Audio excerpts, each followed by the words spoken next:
And hopefully it doesn't decide to bug out and stop working like before Monica gets here. I think we'll be okay. All right, ready? Go for it. Let's get a queen cap. So we totally beat these bandits in the desert, and we were about to celebrate. I mean, Maiko got kidnapped, but then we found out she took all our stuff. Like, she took my favorite pen. Can you believe that bitch? So now we have to hunt her down through the desert. Monica, Malin did this really cool thing where she was able to sniff her blood, and so she went running off into the desert, followed by Maddie, who was sniffing the ground, followed by Drew, who was also sniffing the ground. It was really cute to watch them all together searching for us. So we followed behind in the cart, trying to figure out what we're going to do. So we're going through the desert and going through the desert. And there was some cute flirting going on, but they should have focused on the task. By the time we got to the fortress, it was getting dark and it was pretty far away. So Drew and Maddie went to go scout it out. They flew over the fortress, and there was like two sections to the fort, and one had all the bad guys. So that's where we're gonna drop in. Drew came back, picked up Smalls and Maddie, and then just dropped them in the middle of the fight. It was glorious. Anyway, so the rest of us decided to sneak in under the cover of darkness. We got all the way there, and it was actually pretty uneventful. That was strange. But anyway, I was not going to waste the opportunity to change out my outfit. So I totally look like Maiko. So they're going to think, oh, she's all this power, or she's this powerful caster. And, it'll give her bonus points and helps me keep disguise. Anyway, we've got to kill all of these guys. Maddie opened the gate for us. I snuffed out all the lights, so we had this really cool entrance. Drew was dropping people off the rampart because well, yeah, I forgot to mention, Drew can fly, so that was awesome. Wondering where that has been this whole time. So I don't know. Maybe she can turn, or maybe he can turn into like a dragon sometime. But maybe I'll drop the idea. We'll see how it goes. Anyway, we knocked out all the lights. Ellie totally went invisible. Small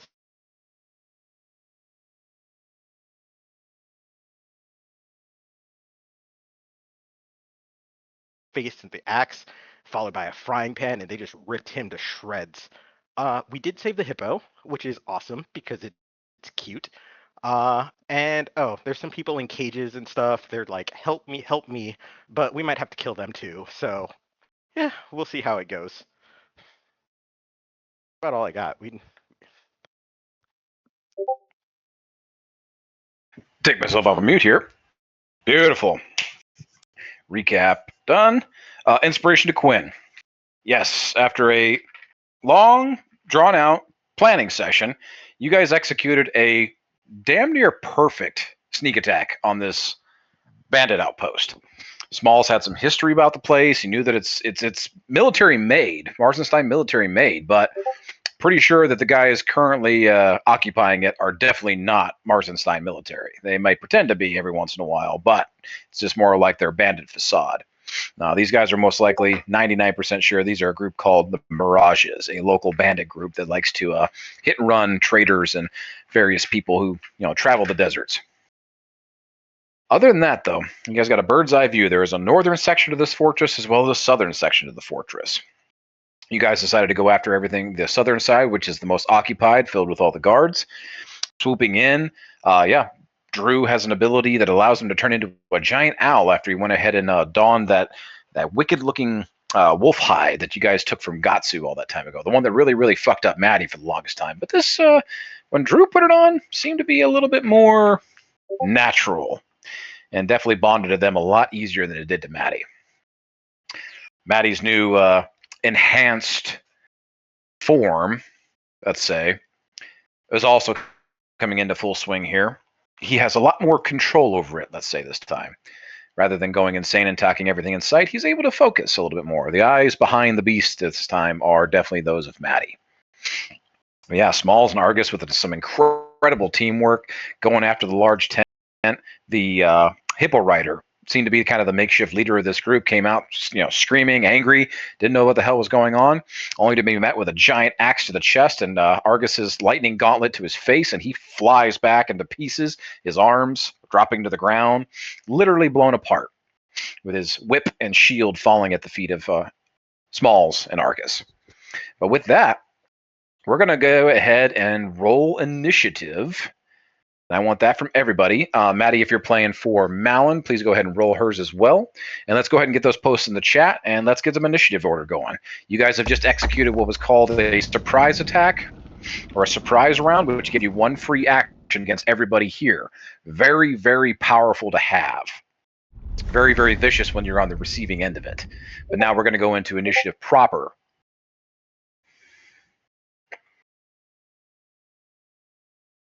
And we will see what happens with the rest of these bandits. Excuse me.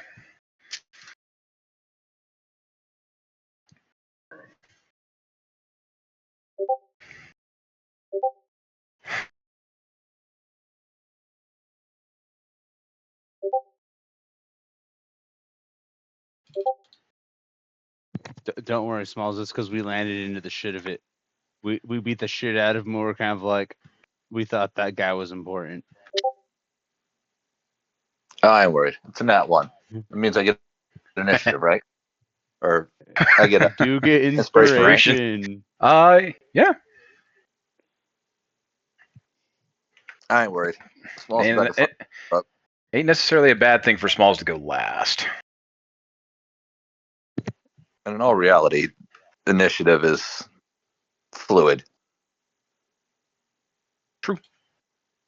I don't like how you say that word. I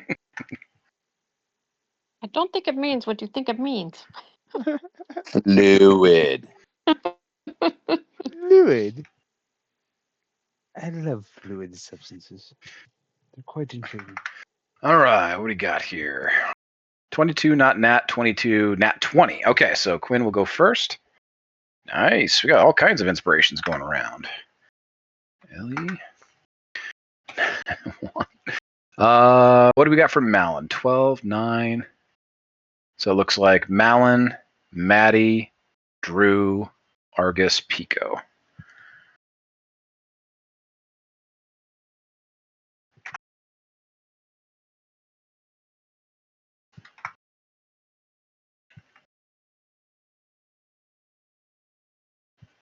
And then Smalls. Is that 1, 2, 3, 4? 1, 2, 3, 4. That's everybody. Okay. All right.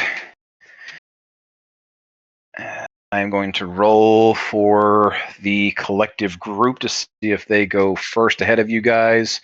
You took out their speedy one, so let's see here.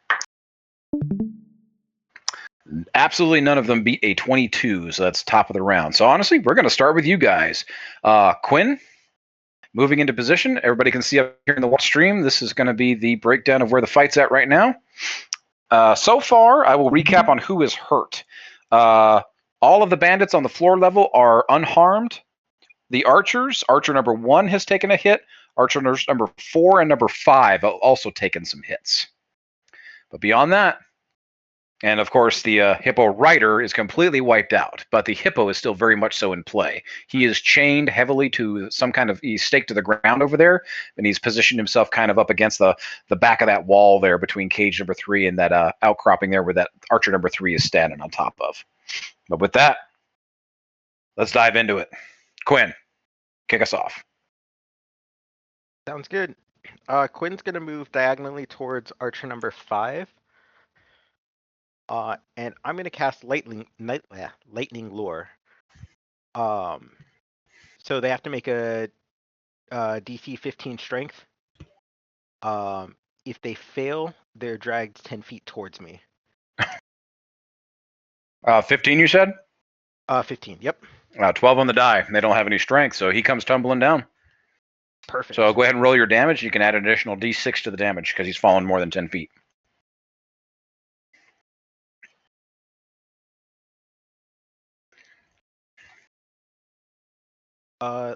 a total of 11. 11 to archer number 5. Okay. He's looking rough.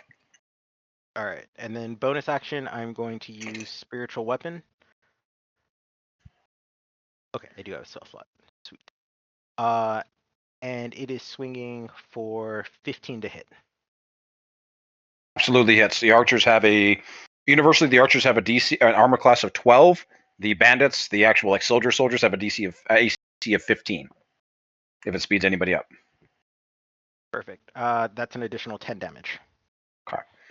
And because you are not physically attacking them, you don't need to roll the mirage. So another 10. Another 10. Woof. Okay. All right, and that's all I got. Quinn comes blazing in. All of a sudden, you're dashing past his cage, going after Archer 5. Your lightning whip pulling this guy down off the parapet above. The hyena folk inside of cage number 2 are trying to like reach through the bars, but they are kind of like their hands are bound with these like giant iron manacles, so their hands are too big and their arms are too big for them to really get through the bars. But they are definitely like reaching their hands through towards you.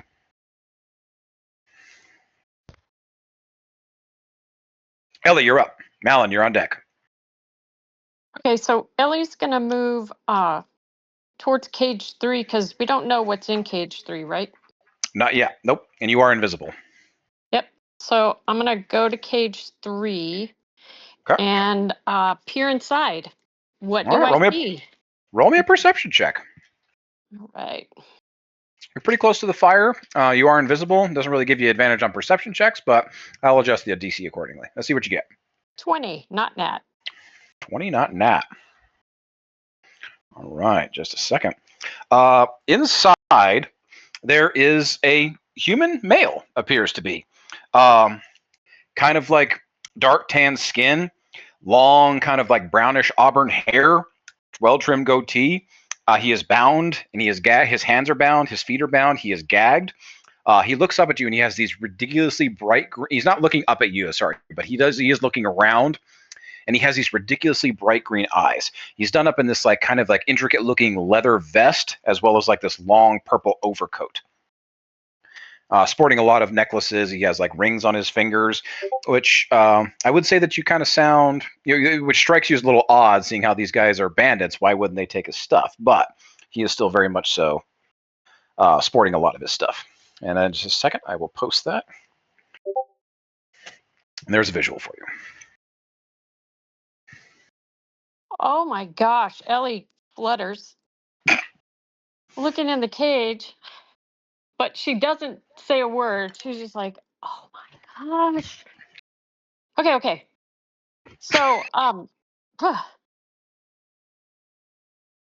I'm just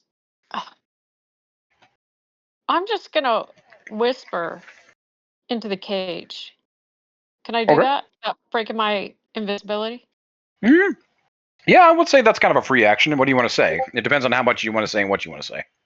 I just want to say, why are you in here? He's gagged. Oh, duh. Never mind. Hey, can I cast a cantrip without losing my invisibility? It's not an action, but yeah, I would say that doesn't break your invisibility. I don't believe so.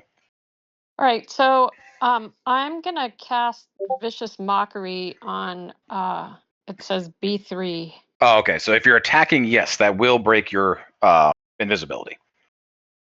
Oh, okay.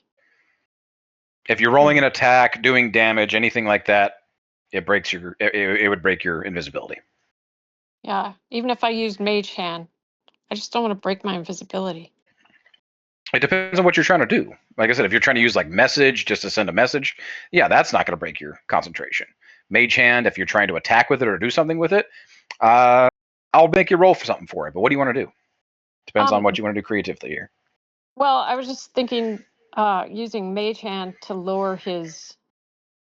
Oh man, I don't want to do that. I was going to take his gag off. No, I think I'm just. You could try. Gonna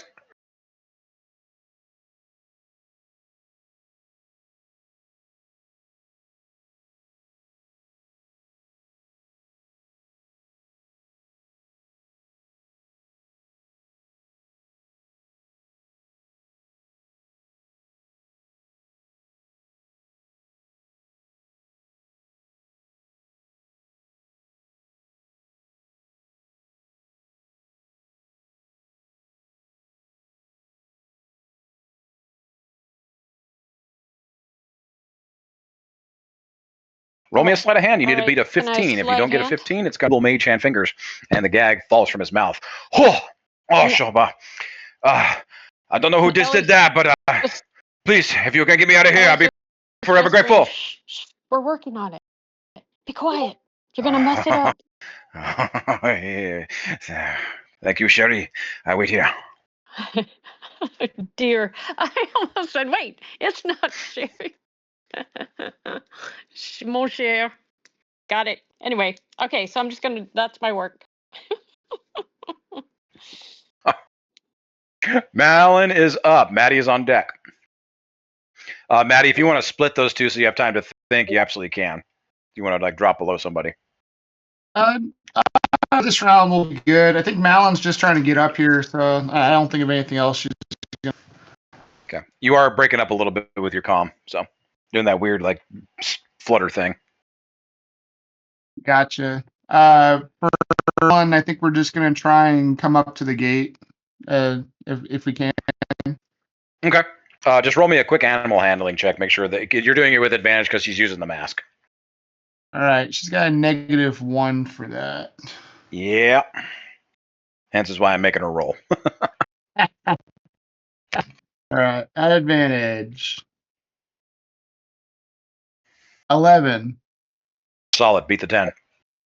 Crap. Sweet. No, she charges forward. Bam, bam, dash. She is like mushing Quark along. Quark is like dead focused on that gate, hauling the wagon behind. It's kind of rocking through the sand every once in a while. Hits a bit of a bump. It rocks to the side, but he quickly corrects himself, and he is just jamming towards that heavy gate. Perfect. Got another round to go till he gets there, though. All right. Well, Maddie is gonna go ahead and engage the bandits.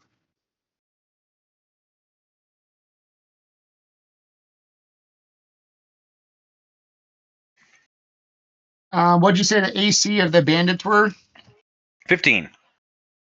Thank you. I'm gonna go ahead and roll. These guys are sporting some split mail armor. Pretty heavily armored. Nat 1 on my first roll. I have inspiration. Does that do anything besides just miss? You said nat 1? Yep. Actually, the guy from the cage who is now unbound is kind of looking around, taking stock of the battle, and notices you are not one of these guys, and is assuming whoever is freeing him and working on him is going to assume that you're with them. And he kind of like gives this little wink towards your direction and wipes away that nat 1. Go ahead and roll away. Roll again. How exciting. Good job, Ellie. All right, nat 20. Did you just roll a nat 20? Rolled a nat 20. Jesus. Okay. Woo! That's Let's what go. happens when you're a good person. From a I guess I'll nat do 1 to a damage. nat 20. Ellie's new crush over here is killing it already. I'll do damage just in case I can move on to the next person Okay. first.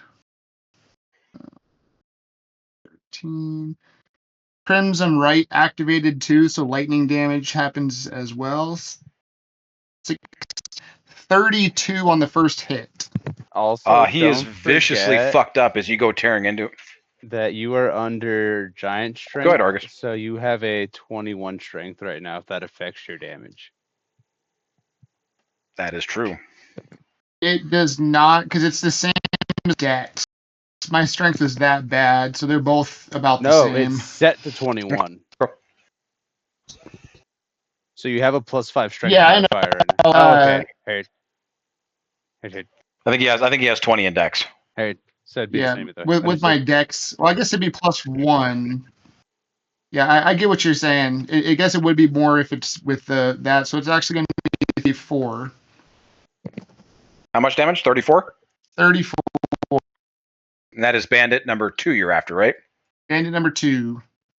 Okay. Viciously fucked up as you go just ramming into this guy. Honestly, this is your new rat form. You were tearing guys apart at the end of the last fight. But what does it look like? What's Maddie's new... Any changes to your style? You still using your staff? You using your claws? What's going on here? Right now, he's using claws. So arm strike with his one good arm, and It's definitely still fluid. Like there's martial arts. It doesn't look as wild as it was before. It looks more controlled and like it's an actual martial art coming through. Beautiful. Master Splinter with one hand going at it here. All right. He is viciously fucked up, though. He's kind of trying hand to his side, trying to hold in his guts, but he's still up in the fight. All right, I'll try and hit him again with my second attack. Okay. 16 is a hit. Nice.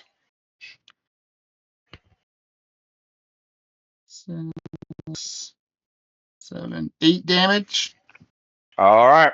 He is still up in. This guy, Clinging to it, though. He has fallen to one knee. He's still got his weapon up in the air, kind of like slashing at you wildly. I guess I'll use a flurry of blows then. I was hoping to save everything. Man, what a jerk. All right, I'll go ahead and slash him twice more. Mhm.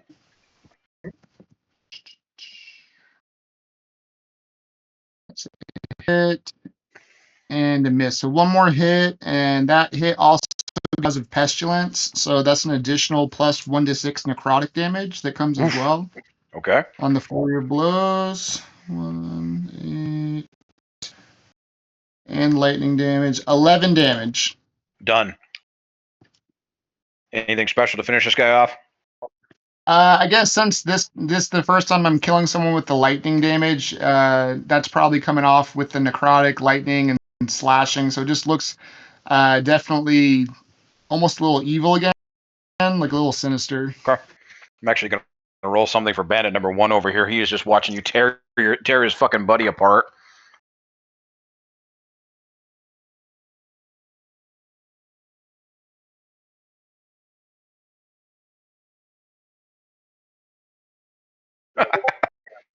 Drew, you're up. Argus is on deck.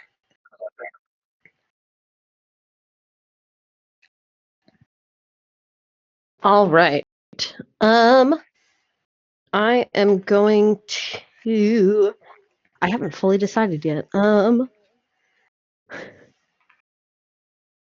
thinking about your turns before it comes up. I know. I rolled so low. I didn't think I was going to come up so fast. So I'm gonna summon Beast Okay. on 3rd level. Ooh. So get Opal up on the battlefield. And then This giant spectral bear comes burrowing out of Drew and just lumbering onto the battlefield. Where do you want to put him? yeah. I will put her right behind me, I think. Okay. So, because I'll have her go more towards Archer number 4 and Bandit number 4. So I'll be facing Bandit number 3. Okay. And then, can I cast Healing Word since it's a bonus action, or no, since it's another spell? It's another leveled spell, so you cannot. Cool. So I think that's kind of all I got. Okay. So and then Opal is because her turn's right after mine. Mhm.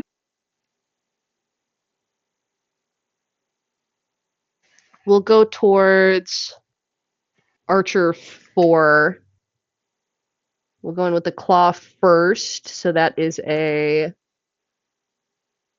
that's a 20 to hit. Definitely hits. They have an armor class of 12. Okay, awesome. Roll me a d4 real quick. Okay.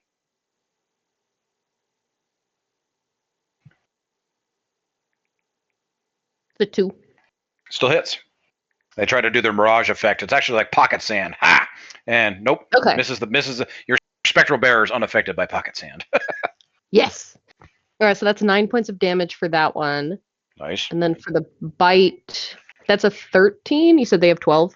Yep. Okay, cool. And then that is 10 points of damage. Oof. Okay, Archer number 4 is looking real fucking rough. As Opal kind of like bites into his thigh and starts dragging him along the sand. That it for Opal? Yep. All right. Argus, you're up. Pico is on deck. Okay, so this is going to be slightly fun.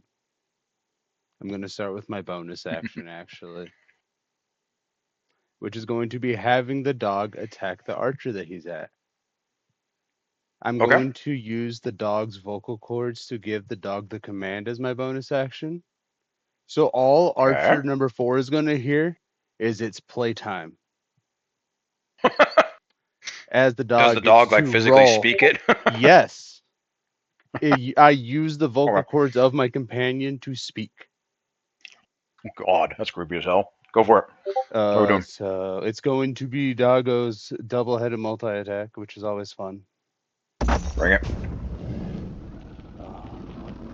The robotic voice of Argus comes echoing through this chaotic hellhound with 2 heads, 2 voices, or the same voice simultaneously from 2. You said they're 10, right? 12. 12 paired. Oh, I don't think either of them hit, actually. No, one of them hits. One meets it. Okay. Whoa. So that is a D4.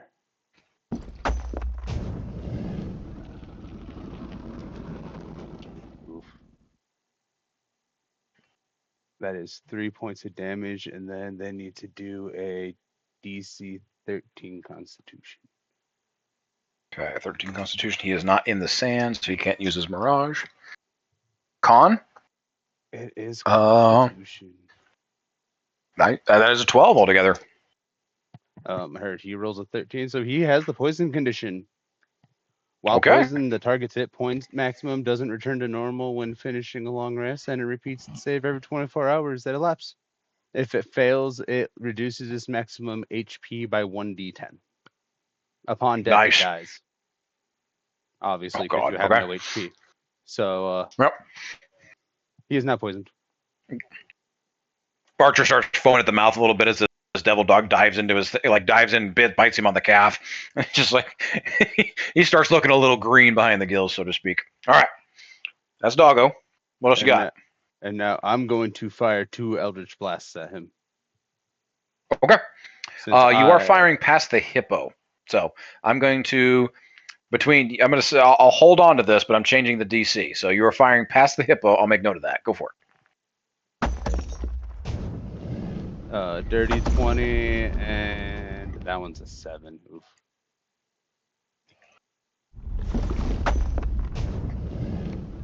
That is 5 points on the one that actually hits. How much? 5 total. 3 force, 2 5 total? Yeah. It was archery 3. And how much did your dog do, sorry? My archer only did a total of 3 as well. Okay, so 3 and... Sorry, what is the total damage from your dog and you? There's a lot going on. Sorry.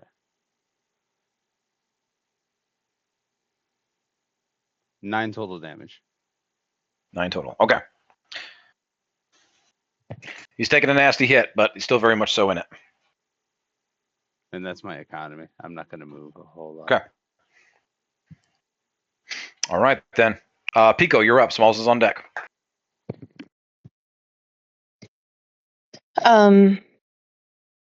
It was the gnome guys or something that I see in cage 1, right? Yeah, they're either gnomes or halflings. It's kind of hard to tell.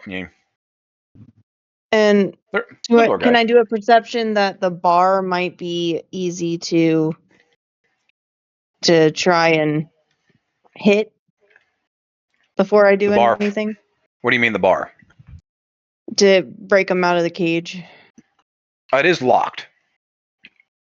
Yeah, so you can do can't. You want to do a strength check? Perception to kick it. Yeah. Roll me a perception check. Let's see what the locks are. Let's see if you know what the locks are made of, at least. Okay, cool. Like before I do anything, I would like to see if Pico understands. It's a nat 20.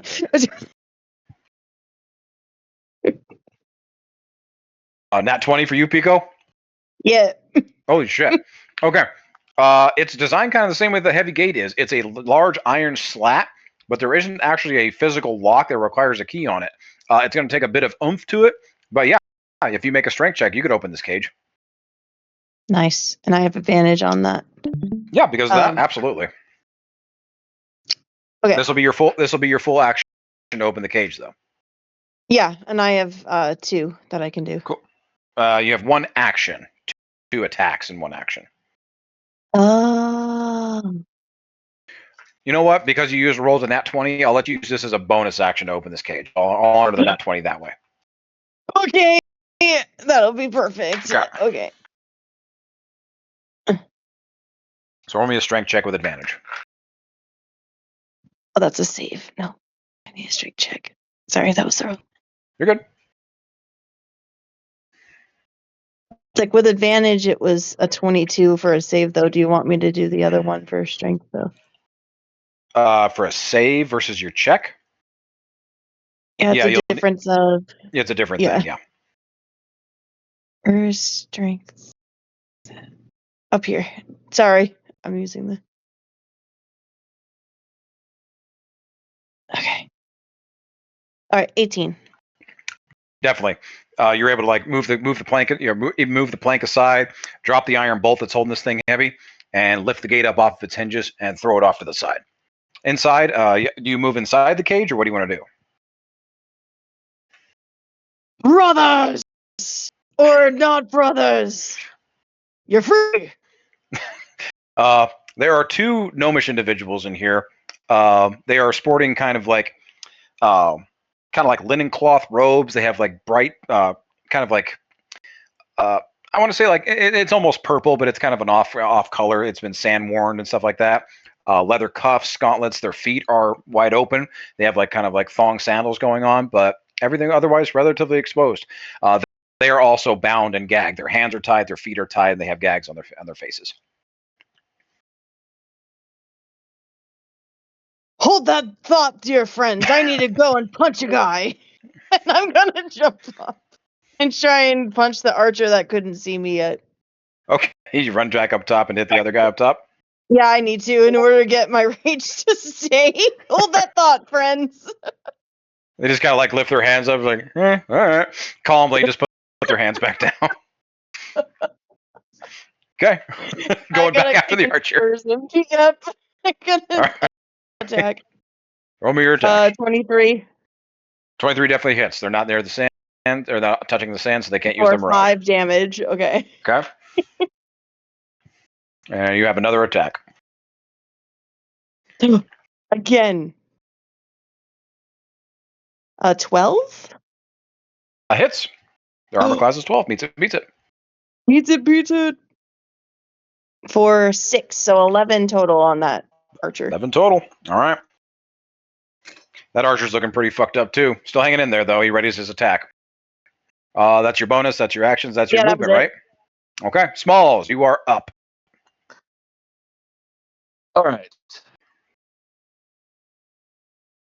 So I had a plan, but then what Argus did just kind of altered it a little bit. How's that hippo looking? Pissed off. Pissed off, like scared, scared or like angry, like about to try and break the chain attack. Like if Smalls, and I'll roll perception if needed be, but is the hippo looking like it's about to attack us, or just like ultimately just kind of scared and trying to figure out what the fuck's going on? Roll me animal handling. Let's find out. Animal handling. That's a fucking horrible thing to ask me to do. Yeah. Wow. I have no fucking clue. Okay. And so we're just gonna go back. It is a wild animal at this point. Yeah. All right. So Smalls is gonna take note of the animal, and then remember that the rider came out of the large tent and take a peek inside the large tent. Okay. Looking for anybody else that might be in there. Okay. You peek inside the tent? Yep. All right. You got to throw a large flat back and you're going to have to step fully inside. Roll me a perception check as you get inside the tent.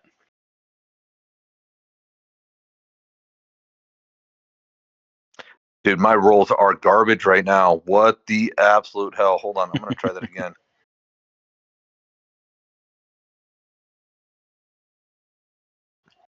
All right. Well, that was a waste of a fucking inspiration. I got a 6. 6? Again, Mostly looking for. All I'm trying to find is any signs of life. Any signs of? There's no movement happening in here. There's a large bed. There's a couple of big chests. Kind of looks like this is where the probably the hippo rider. This is his tent. There's a bunch of stuff piled in a corner. Doesn't look like there's anybody moving in here though. If that's immediately what you're trying to track. Yeah, all Smalls was trying to do is make sure nobody else was going to pop out of the tent to attack us from behind. Yeah, solid. At that point, Smalls will move towards,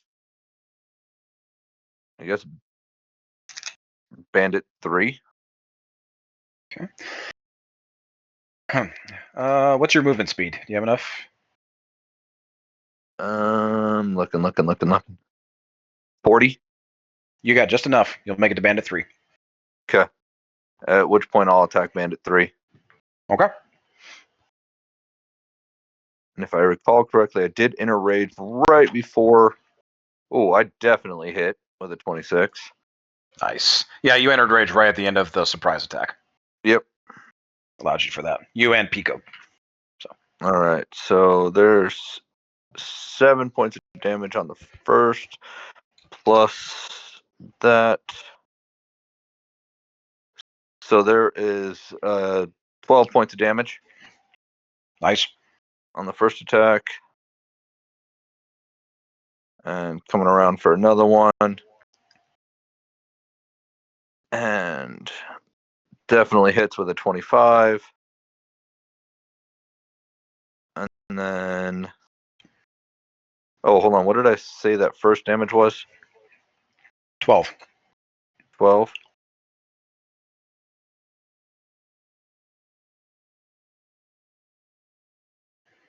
I was incorrect on that. I apologize, sir. So that is actually 16 on the first damage, and then another 11, so 27 total damage. 27 total damage. Okay. 20. Solid. Taking a nasty. 29. I keep forgetting the rage damage. I apologize. Okay. So it's another, what, 4? It's plus 2 to melee damage. For each attack, right? Yep. And that's what I kept forgetting. That's so what I just another 4 damage. Oh, ignore that roll. That is a total of 13, and that's 16, so 29 total damage between the two attacks. Total damage. Yep. Okay. Woof. All right. You definitely start just wailing into this guy. He barely has a chance to get a defense up. You start hacking into him. Armor starts to sunder. He's looking real rough, but he's still in the fight. Okay. I am also going to cut myself a blood boon. Okay. With my I'll bonus allow action. this one. Yep, I'll allow it. Do I not get a bonus action? Well, you did make two percent. You need a perception check and an animal handling check. So. Oh, then it's fine. No, you're good. We'll move into it. I want to keep the battle flow going here. Okay. Peanut stuck in my throat. All right. So that's everything for Smalls, right? Yep. All right. I'm going to roll a luck check on the app real quick about the hippo. We will roll this one at advantage. That is a 16. Hippo is definitely still backed up in that corner. He is roaring. He is pissed off. He is scared. When Argus fired off those bolts over his head at the archer, he is definitely kind of ducking. This animal's been trained to basically take a lot of hits. It seems is the impression that I would say that Argus you guys are getting either round. It's like some kind of war beast that's designed to take the damage for its rider, but obviously it doesn't want to do that. So it is very much so protecting itself right now, and is very, very weary of anything coming close to it. All right, back up to the top. The hippo is done. Bandits 1, Bandit 2. All right, so Bandit. Okay, that's done. So let me redo this one. Text. Bring this back down. Paste. Bandit 2 is out, correct? Yes. And then what else we got? Yeah, just Bandit 2 has been taken out. All right, so Bandit 1 is going to go after Maddie. very, very determined to go after to save or to avenge his friend he was just sharing a drink with by the campfire. First one is an 18. Second one is a 6. Maddie, what's your armor class? 18. Okay. It's 18? 18. Okay, beats it. No, 19. 1 Oh, 9. 19. Okay, 19. Both attacks miss. This guy comes charging at you. He has like a kind of a giant glaive. Looks like some kind of makeshift weapon that was probably taken from a Marzenstein military. It hasn't been very well cared for, but he comes swinging at you with that bad boy. It's a little bit too heavy for him. And clunk, you're able to deftly monk dodge both of these attacks. He's going to try and hit you with his net. I need you to make a strength saving throw of 12. I believe you're still rolling at advantage. Strength of 12, which is a +5. 23. 23. Okay. He steadies the glaive for just a minute, reaches around behind himself, and attempts to throw a giant net off of his back onto you. And again, you're just able to kind of like brush it to the side. Almost Neo moves going on here.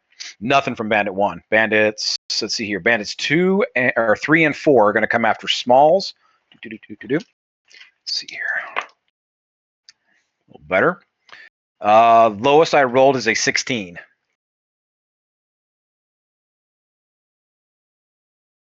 What's your armor class, Smalls? Just a second. Sorry. Trying to get back there. I am an armor class 16, so everything hits. Okay. 4 of these coming at you. Altogether, that is 18 points of damage as these guys come chopping at you with glaives and daggers and anything else that they got picked up off their hand. Just coming at you with all these weapons that these guys were not prepared for battle. So they're coming at you with whatever they had on those servers or whatever they can grab. Okay, that's going to be halved due to my rage down to 9 points. Yep. And Stone's endurance just to really piss them off here. Okay. Oh, only 4 points off of that. So that's 5 points of damage.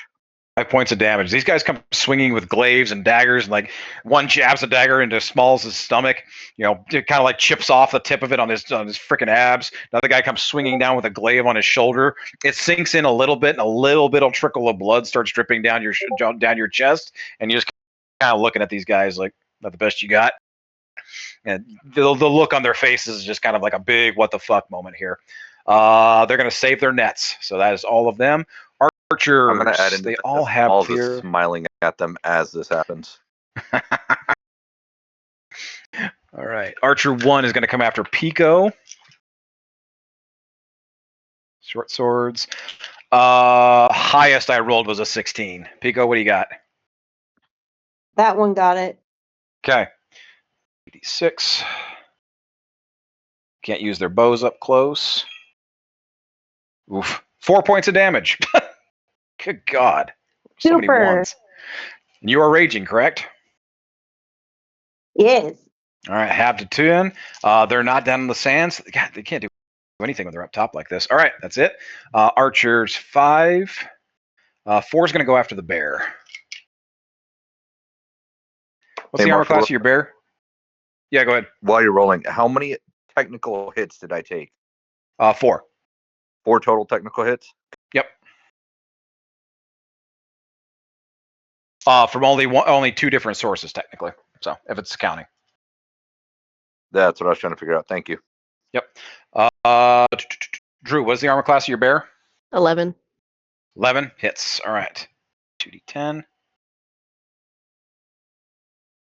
Your bear takes altogether 12 points of slashing damage as this guy comes at it with a glaive, takes a big nasty slash across Opal's chest. He is going to try and net the bear as well. Go ahead and make a strength saving throw for Opal. Because this is an animal, she is rolling at disadvantage. Okay, or a what is beast. Opal's strength?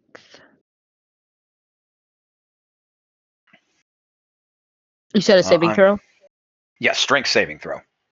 I'm going to go ahead and roll Right. the archers. Smalls, the archers are going to come after you as well. All the rest of these guys no, one's attacking Quinn. Okay, I'll roll for Quinn's on the ground. They're rolling at disadvantage because I am still in my Shroud of Darkness, Orb of Darkness, whatever. Disadvantage. That brings it to a nat 1 and a 4 altogether for both of those. So yeah, they don't hit you. I can't see Quinn chuckling in the dark. No, this guy's like slashing blindly with a little curved, with his like long curved dagger, and just nothing. That's a What's that? 12. 12 meets it, beats it. It's a DC 12. Okay. Cool. All right. So tries to throw a net on Opal. Opal rears back after being slashed and just kind of shreds this net apart. Opal is not restrained. And then the two archers that one's attacking the dog, so he can't do anything. Okay. So he's coming after the dog. What's the armor class of your dog, Argus? There we go. Extras. Doggo's AC is 12. It's a fair fight. They have the same AC. Yep. 5 points of slashing damage as it comes at you with a dagger. Because it's up elevated, it can't use any of its sand stuff. Okay. I use my reaction to cut that in half. So that's 3, 2. Damage taken rolls down, so 2. Okay. All right, Archer, the only one that is in an elevated position to attack. Honestly, from that position, yeah, I'd say Smalls. You made a gesture of these two guys doing absolutely nothing to you. So, elevated position gets advantage on these shots.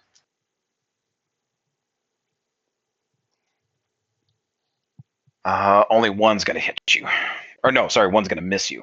All the other 3 are going to hit. 2, 3. You got 4 shots on me? Yeah. There's technically two per each group, and they get 2 attacks each. Dickhead.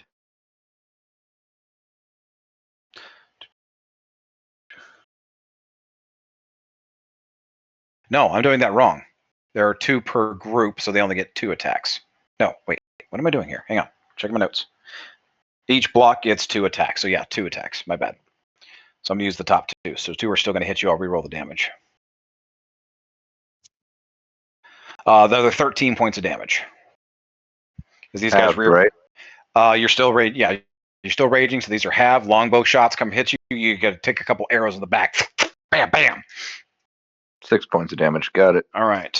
This guy is going to stay at his elevated position, but he is going to start reaching into a large barrel next to him. And that's it for the archers. That's it for all of them. The hippo is still doing its thing. The hippo rider is out of commission. All right, let's go. Top of the order, Quinn. You are up. Ellie's on deck. All right. Quinn's going to use bonus action to use her spiritual weapon. That is... It hits with 16. Hits for 8. 8 altogether for Archer number 5? Archer number 5, yes. Archer number 5 had 8 hit points left. Anything special? He's done. Just your standard decapitation. Head comes flying off, just boop, pops right off of his shoulders. A cute little blood fountain. The hyena men are still trying to reach through the cage at you. Okay, Quinn is going to ignore them because they're in a cage. She's going to walk towards the fire, the former campfire that is near B3, Bandit 3. Okay. Moving north a little bit. Yep. All right. And then for my action, I'm going to use Lightning Lure on Bandit number 3. Okay. So DC 15 strength throw. 15 again. They don't have great strength. 13. Go for it. All right, they're dragged 10 feet towards me, and they're going to take 11 points of damage. I just Bandit number 3, right? Yep. Yep. And he's going to be dragged towards me, and I'm going to happily say, you should stay away from him. Are you dragging him through the fire by chance? If I can, yes. From a perfect position like that, you get him? Yeah, I'd say you could drag him through the fire. Roll me another d6 of fire damage.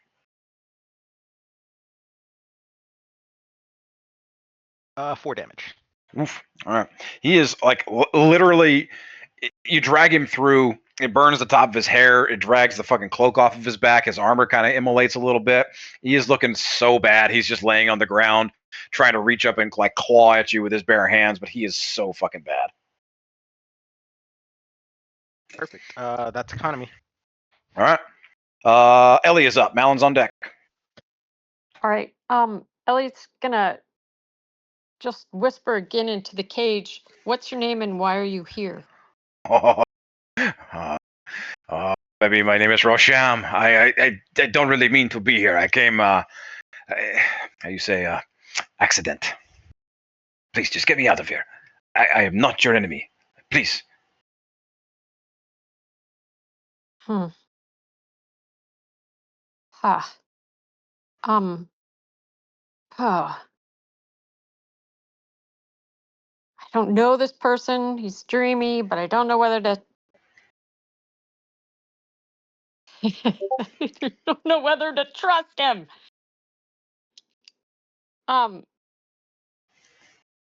So he's locked in, right? Yeah, the cage will have to be open, physically open, and you'll have to untie him. Yeah, which I don't have lockpick skills. Shoot.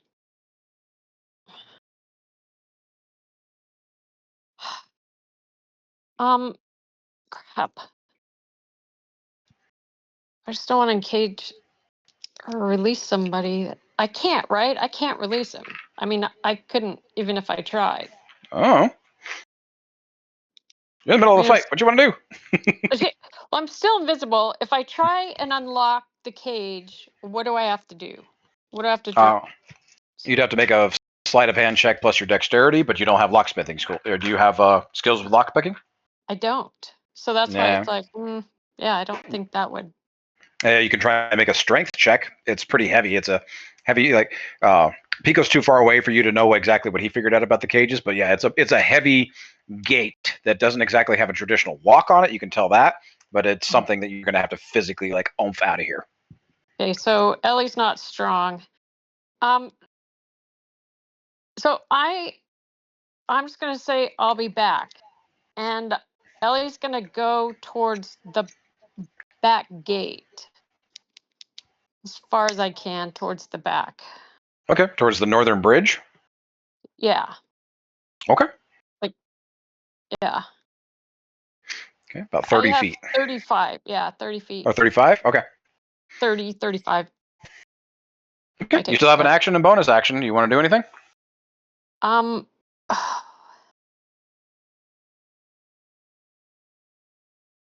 It's like for anything I can do.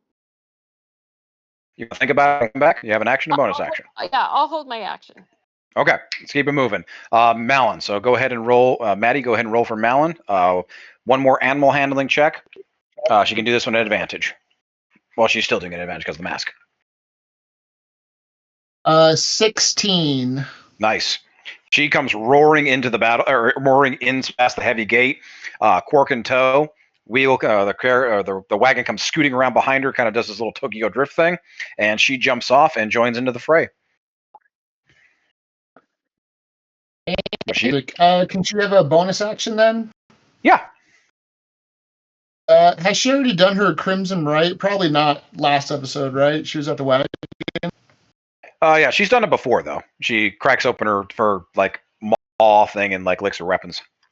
Okay, since she's already done it before, I'll use that as her bonus action to go ahead and get that set up for her. Okay, prepares her Crimson Right. Nice. And I think that's it for her. All right, you're up, Maddie. I'll go ahead and stay on 1.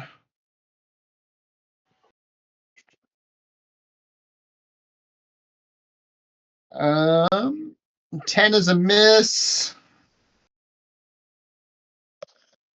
23 is it, and then I'll do my I'll do flurry of blows as well, just do quick. Okay. Nat 20 on the first one. God.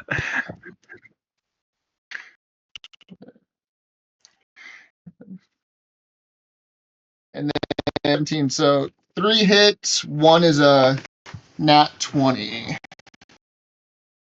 And that was on See a what kind flurry of. It was on a flurry. So that one gets also the Claws of Pestilence and the Crimson Right to be double damage. Stack. Damn. Stacky. All right, let me do some damage for you. I'll do the critical just to finish that up.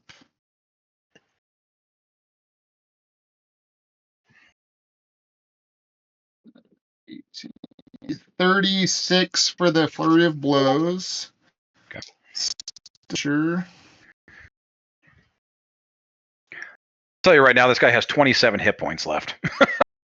Okay, then I definitely slashed through him pretty heavily. I'm at 50. One more to go. Yeah, he's done. He has 50 max HP anyways. Bandit 1. So, Wipe off. off, and then I feel I'll like go he's- ahead and head.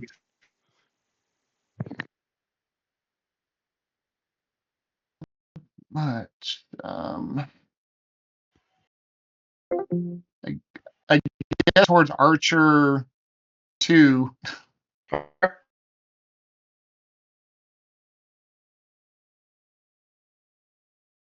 And that's it. Nice. All right. Drew, you're up. Ellie, I'm going to come back to you. So be about what you're going to do.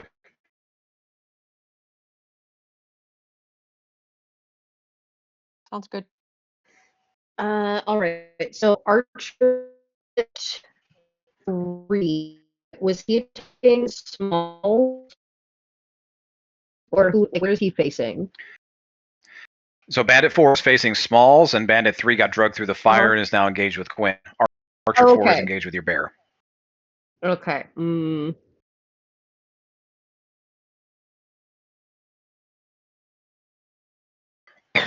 You said Archer 4 is looking pretty rough. Archer 4 is looking real rough, and Bandit 3 is looking real rough. How close am I to Bandit 3? 10, 15 feet? Okay, so within melee range? Absolutely. Cool.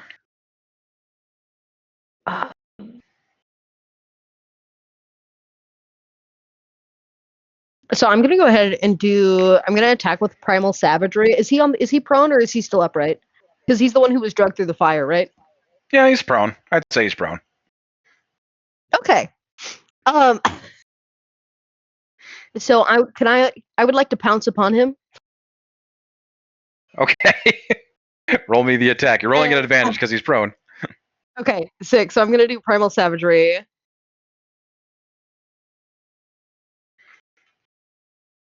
So that's a 28.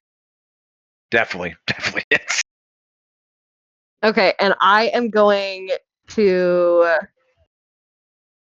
What kind of armor they're wearing? Is the neck exposed? Oh yeah, it's just a standard split mail. It's like layered metal sheets over heavy chain and leather armor. But yeah, their neck is exposed. So as my teeth and like jaw elongate with the Primal Savagery, I'm just gonna rip his throat out. Beautiful. You go tearing into this guy, and this blood and viscera comes tearing out of his throat, and his trachea, and it kind of splashes back behind you as you let go of it. And you would definitely notice that the hyena folk in the cage behind you are going absolutely nuts at this. Like imagine chimps going nuts in an enclosure type mad. Fantastic. Okay. Action, That is- movement. Yep. That's it. That's 15 points of damage. Yep, he is done. Absolutely. Sick. How much of him can I eat? I'll leave that up to you. Cool. I'll just stare into him for a while. Okay. And then and then Opal is gonna. I guess she'll just go after Archer, whichever one. Archer 4. Yeah. So we'll go in with the claw.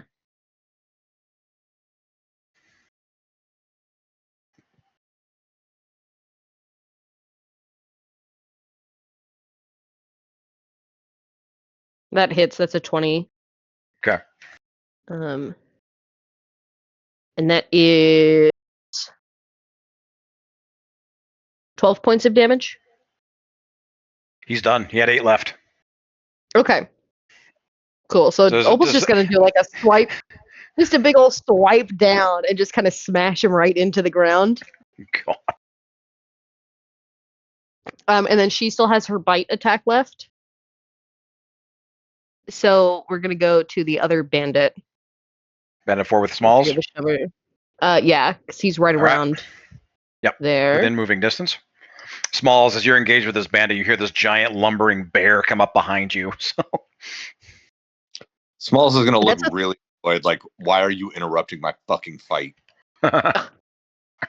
Rude. She's helping. That's a 13. That doesn't hit, Rude. right? For the bandit. 13 doesn't hit the bandits. No, they have 15 armor Cool. class. Okay. Then All that's right. it. All right, switching back up. Ellie, what are you doing with the gate, or what are you doing up there? Okay, I am going to shoot at archer number 2 with my magic missile Okay. at 3rd level. At 3rd level, this will break your invisibility. It will, but I'm Okay. back at the gate. So roll me all those darts. Remember, when you roll it at higher levels, it adds darts, so you're rolling the damage multiple times because it's hitting them. A magic missile automatically hits. Okay. So that's 2, 6,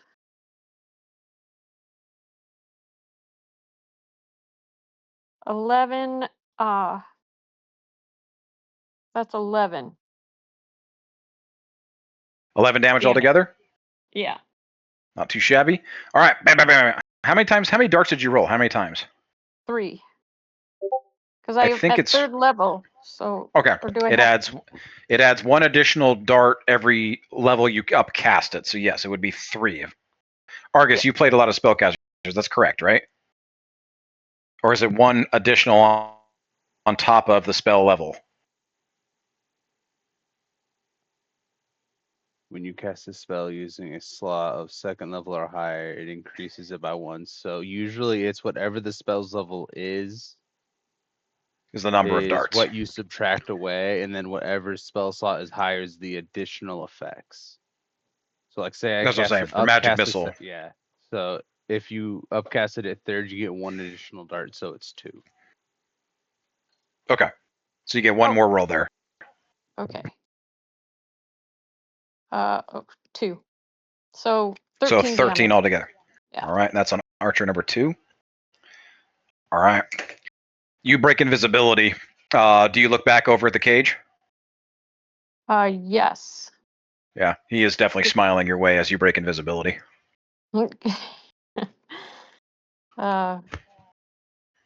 Ellie's pink cheeks turn pink and says, "Go get him, Maddie." I mean, get the archer. To clarify. Yes. All right. With that, Argus, you're up. Pico's on deck. So which guy was the guy putting their hand into a barrel? That's the one that Maddie's engaged with. Archer number 2. How far is that from me, out of curiosity? Looks about like 50, 60 feet, give or take. 45, according to this. Okay. Cool. That's within range. We'll come back to that. We're gonna use the bonus action and taunt the archers a little bit more with the dog, because we can. Okay. It seems like you still have play toys. And dog is going to go ahead and attack, and one of those hits again. Yay, that one does 5 points of damage. Then I'm gonna use create bonfire on the barrel that he's putting his hand into as my action. Okay. Great bonfire. You just have to have line of sight, right? Yup. Within 60 foot. And a flammable source. I'm pretty sure a wooden barrel is fairly flammable. Okay. Maddie, I need you to make a dexterity saving throw. And how much damage did you do to Archer number 3 with your dog? Archer number 3 took 5 points of damage. 5. Okay.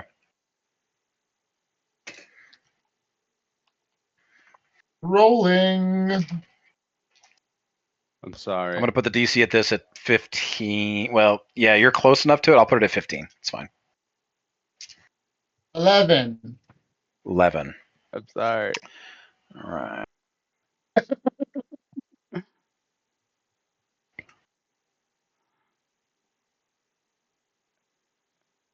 Maddie, you take 28 points of force and fire damage, not individually, but all together. As Argus, you create bonfire on this barrel, and it immediately erupts in this massive explosion that blows out the side of the base and sends Archer 2 flying back into the river. Honestly, I'm just going to say that he dies from this. My bad. Maddie, you're blown back into the vase, sliding about 10, 15 feet back towards that bonfire at 28 points of damage. I'm sorry. The hell was that? Maddie, just before it goes off, I'm going to say this as he was reaching the barrel, as you like come up over the top, ready to pounce on this guy and take him out. He's pulling out one of those like kind of like cast iron bombs, like you saw what the pirates were using back at before you guys got to Sandal. Oh, Got it. And there were probably several in that barrel. Yeah. I thought it was just a barrel of oil. Not gonna lie. All right. That it for you, Argus? Yeah, that's my All economy. right, I don't Pico, think I you're need to up. move Smalls is anywhere on after deck. Okay. Yeah, the bright flash definitely catches the eye of the hippo too, as this thing starts to. We'll see what happens. Pico, you're up. Smalls is on deck. I'm gonna keep kicking him. Okay. That one misses. I think were you invisible on your first attack? Yes, I was. Did you roll at advantage? Oh. Remember, no. if you're invisible, you get advantage on the attack. Yeah, I thought it was broken because you gave me the nat 20 to open up the bar and then crawl up. No, you're good. It's because of your that's your giant ability or whatever the hell it's called. If you hit somebody, they miss Yeah, the the wisdom cloud saving. giant Yeah. strike. So Okay. go ahead and roll it. Go ahead and use it here. Roll your do advantage on one this more. attack. Yeah. Remember to Okay, keep so that it's a stuff up. 15 and a 16, so Definitely both hits. hit. For 4 damage for one, and 6 damage for the other, so 10 together. 10. Not too shabby. Okay.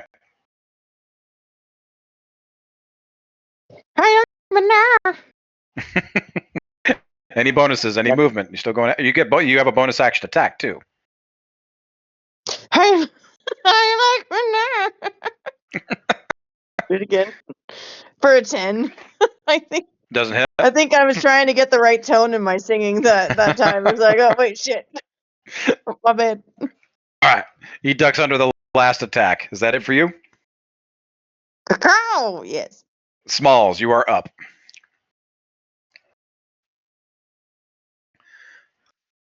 Alrighty. Smalls is going to go ahead and attack Bandit 4. Okay. But I don't know if I have to declare this right away. Do I have to declare this right away?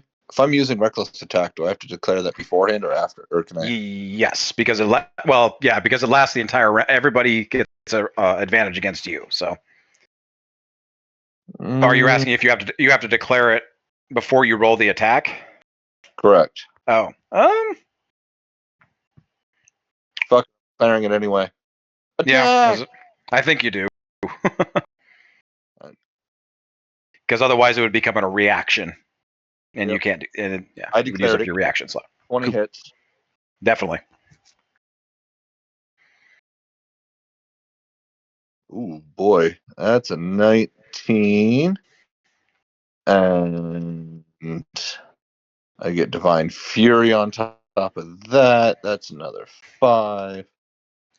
So I'm at 24 damage. And 30 damage Woof. Jesus. on the first attack to Bandit 4. Okay.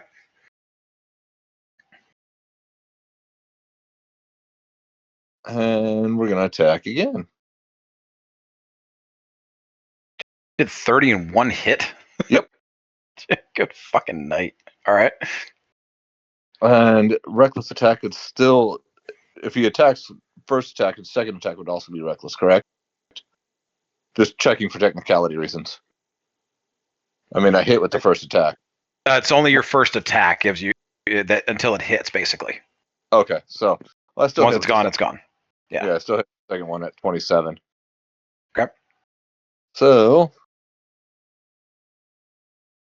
that is 14 more points of damage. So all in all, 44. what? 44 damage? Yep. Oh, good lord. Okay. And It's action. Any bonuses? I'm gonna cut yet another blood boon. Okay. All right. All right. That's the end of the round, right? Yep. All right. Guys, for the sake of expediency, these guys are, you had to jump on them. You took out their leader. You are wiping the fucking floor with them. They don't pose any real damage. So rather than take the next 20, 30 minutes just going through the last few dredges of this, I'm going to go through we're going to do what we did last battle. And it's like, what do you guys want to do to finish these guys off? I'm going to say, because a couple of these guys still have a few swings in them, I am going to roll some damage just to kind of mitigate what would happen over the next couple of rounds. But do you guys want to go ahead and just jump into finishing him off? Smalls can handle the damage. Go for it. All right. Yeah, dog So can too, before. actually. Okay, so let's resolve dog here real quick. We're gonna do 2d6. Honestly, that guy is in the best shape. Archer number 3 is actually going to try and disengage from your dog. He'll take a strike as he tries to jump over the wall. Takes damage as he tumbles over and falls to the ground to the sand. And immediately he tries to run. He is booking it. Does your dog give pursuit? He's poisoned. He'll die eventually. Okay, so the dog doesn't chase. Actually, is it just one guy? Yeah, it's just one guy. Yeah, he'll chase him. Fuck it. He's got a speed of Okay. 40.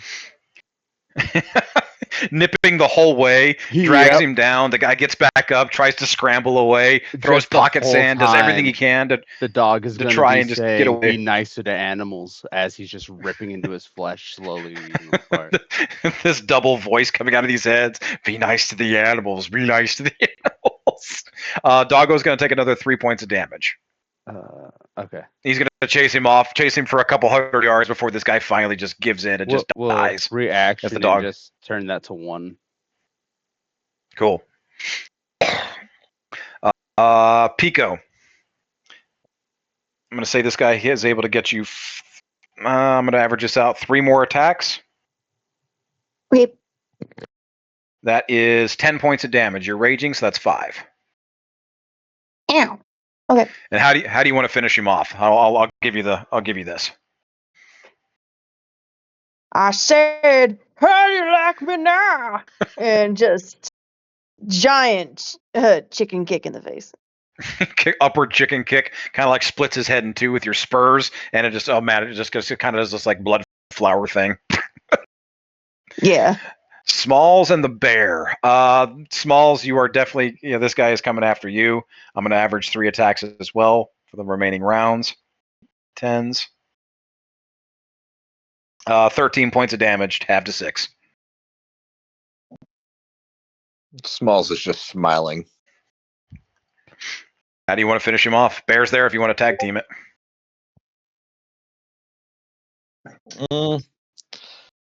Smalls is literally just gonna grab this guy by the fucking chest and throw him to the bear to let the bear just eat the shit out of him. Feeding the animals. Love it. All right.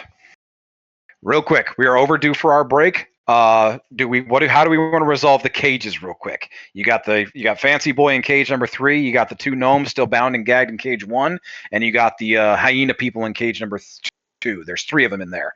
They have iron manacles on, their maws are wrapped up. What do you want to do about them?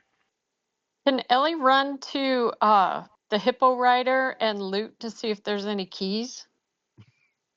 There's no keys, actually. As you take a look at the cage, it doesn't take a key to unlock these things. It just takes a giant heavy bolt that you have to kind of like hammer out of place, and then you're basically lifting up the entire gate and throwing it off to the side. Shit. You want to work with Smalls to open that up? Yeah. Bradford. Where in the fuck? Well, if they're going to release the hippo, I would like to calm it down first. Well, the hippo's not released. It's still tied up in the corner there. No, Yeah, we're going that's for what they want cage to do, 3. right? Okay, you're going after cage number Oh, 3 for God. for Rosham. Yeah. Okay. Rochambeau. That is actually his full name. Haha, cool. Rosham, Rosham, Beau, Bauex. Yeah. Mr. Do I Beau. get inspiration for figuring that out? You know what? Why not? All right. So, real quick, we'll resolve that. So Ellie and Smalls are going to open up cage number 3. Drew, you're headed for Hippo to try and calm him down. Yeah. Okay. What's everybody else doing? Maddie and Malin, what are you guys up to? Is Monica back yet? I think so. Like she's physically here, but I think she's muted. Both ends. Okay. Well, we'll resolve that after we come back from She break. is unmuted. Maddie, what do you want to do with Malin? Malin, I'd say after Malin saw Yeah, you I'm get here. blown the fuck up. Oh, there she is. Sick. I got blown up. Cool. No. No, not you. Maddie got blown up. I'd say that you Oh, rushed over after you that's cool. got here with the gate, and you ran over Yeah. to help him. Maddie, That you works. doing anything?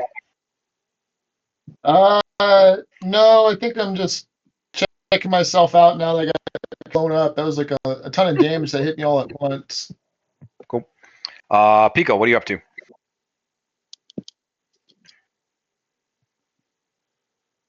Going to the cage, basically.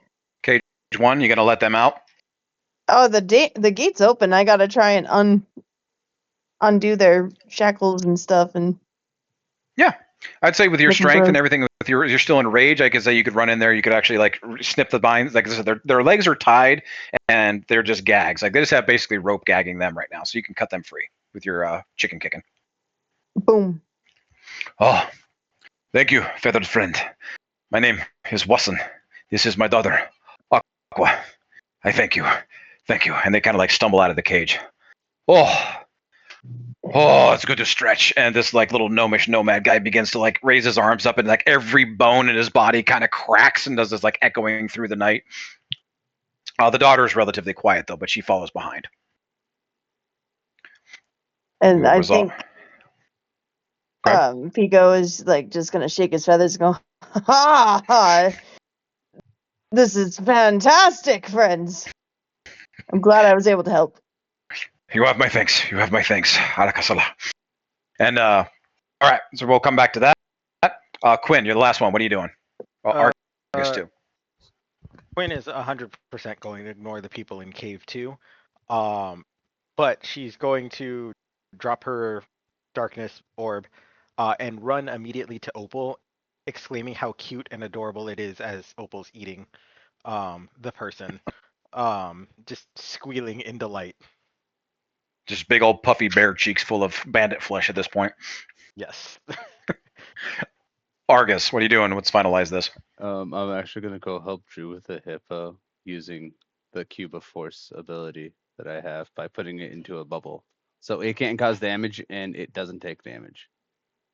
Okay. It's invisible, right? The actual like bubble itself, yeah. Yeah. Okay. All right. Let's resolve that real quick. Drew, this thing is real pissed off and it is scared. Roll me an animal handling check real quick just to determine what exactly you're looking at here. Yeah. I am planning on using Speak with Animals.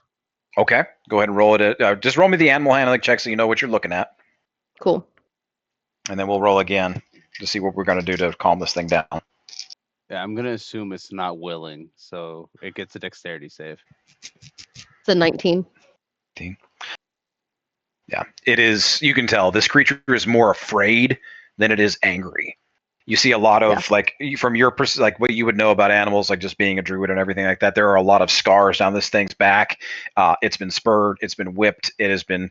This thing has been ridden hard and used as a war beast for quite some time. With that, you're going to use your speak with animals. What are you going to do to try to calm this thing down? I'm not gonna like approach it. I'm actually gonna go and like. How long is the chain actually? What's its range of motion? About 20 feet, 20, 30 feet. It can get around the tent area, basically.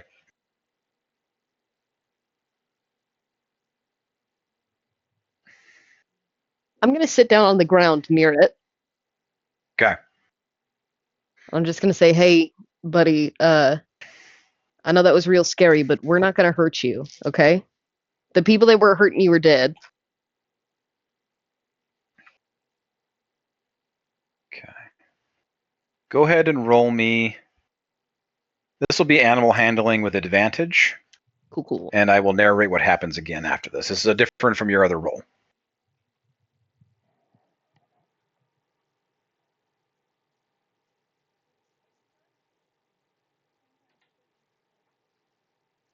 Uh, 17.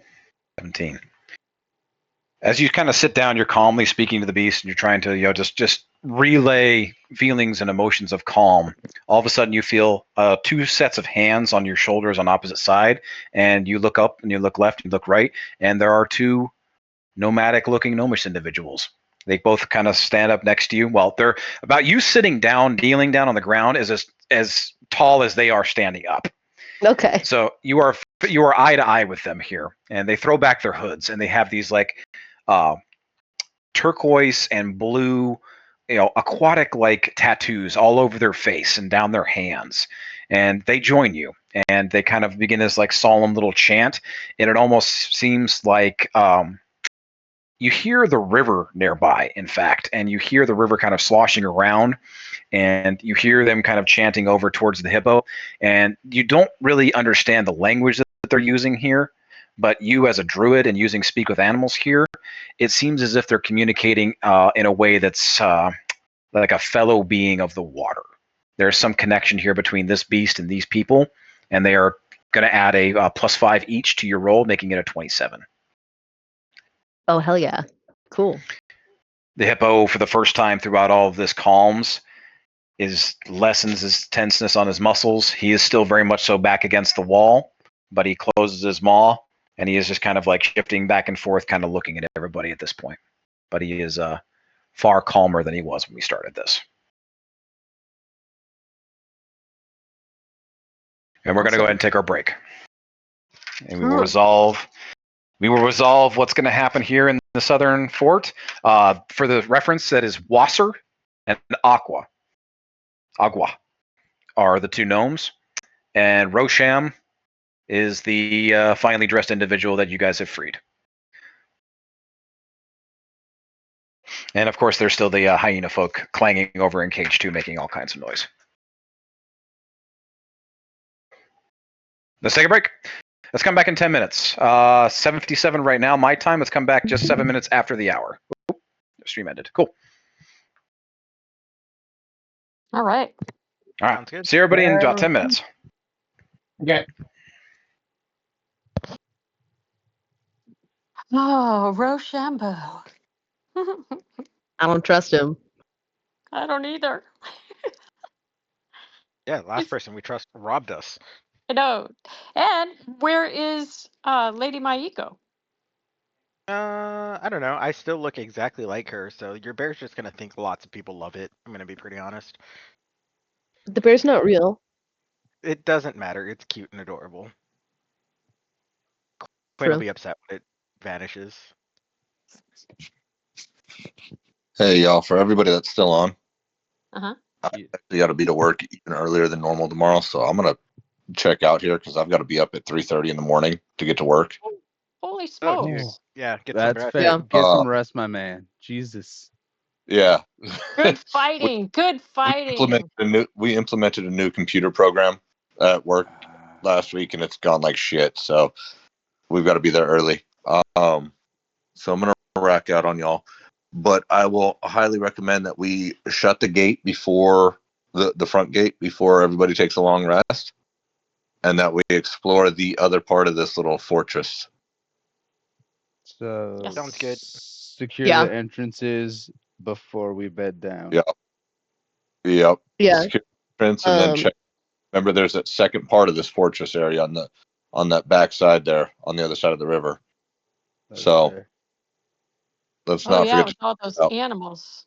And if no Yeah. one heals smalls, I still have another spell slot available to give him some healing. So even though we're about Smalls to is crash. Smalls is solid. I've got 67 hit points still.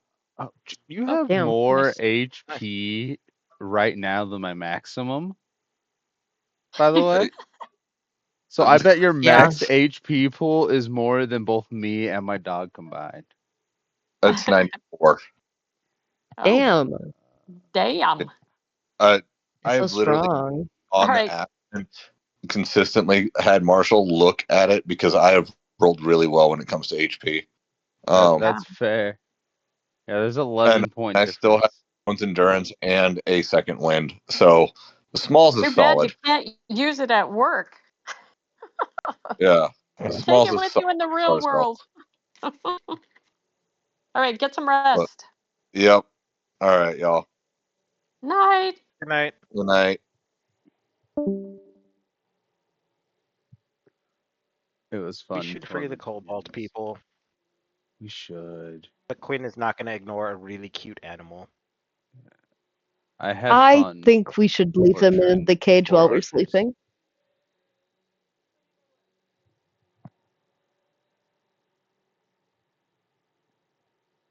I'm pretty sure they're Kobolds, right? Isn't that Noel? The hyena people? Oh, maybe it is a knoll. Yeah, hyena people is a knoll. What language do they speak?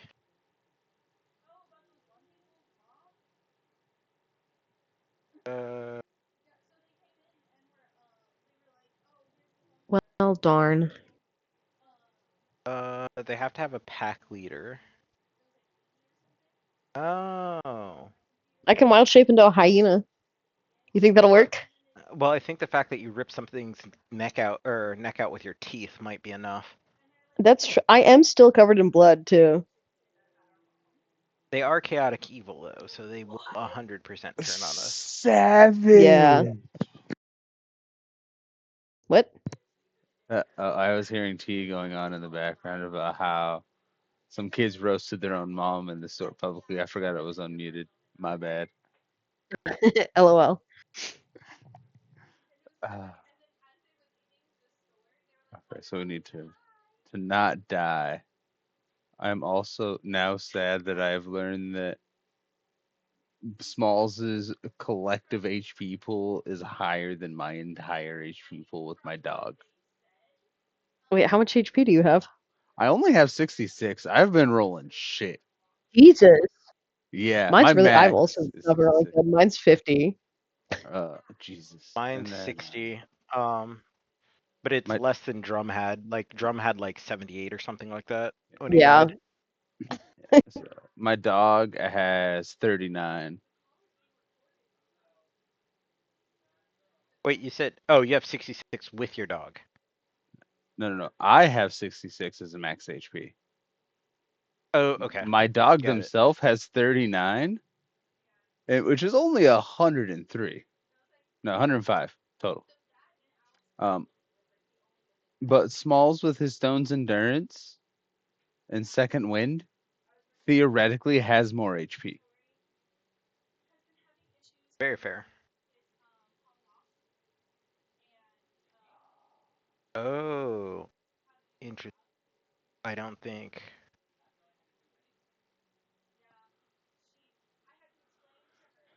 We have somebody who can speak the Knolls language. Oh well, we tried. Yeah, I don't think so. Okay, little tidbit. Does anyone know what Rochambeau is? Is it rock, paper, scissors kind of? A game? It is. It's rock, paper, scissors. But he was also a French commander in the American Revolution. So, Oh, okay. double thing. I Little love history. Metagaming. Oh, Cherry, I meant to ask, do you happen to have an Etsy store or something? I do not.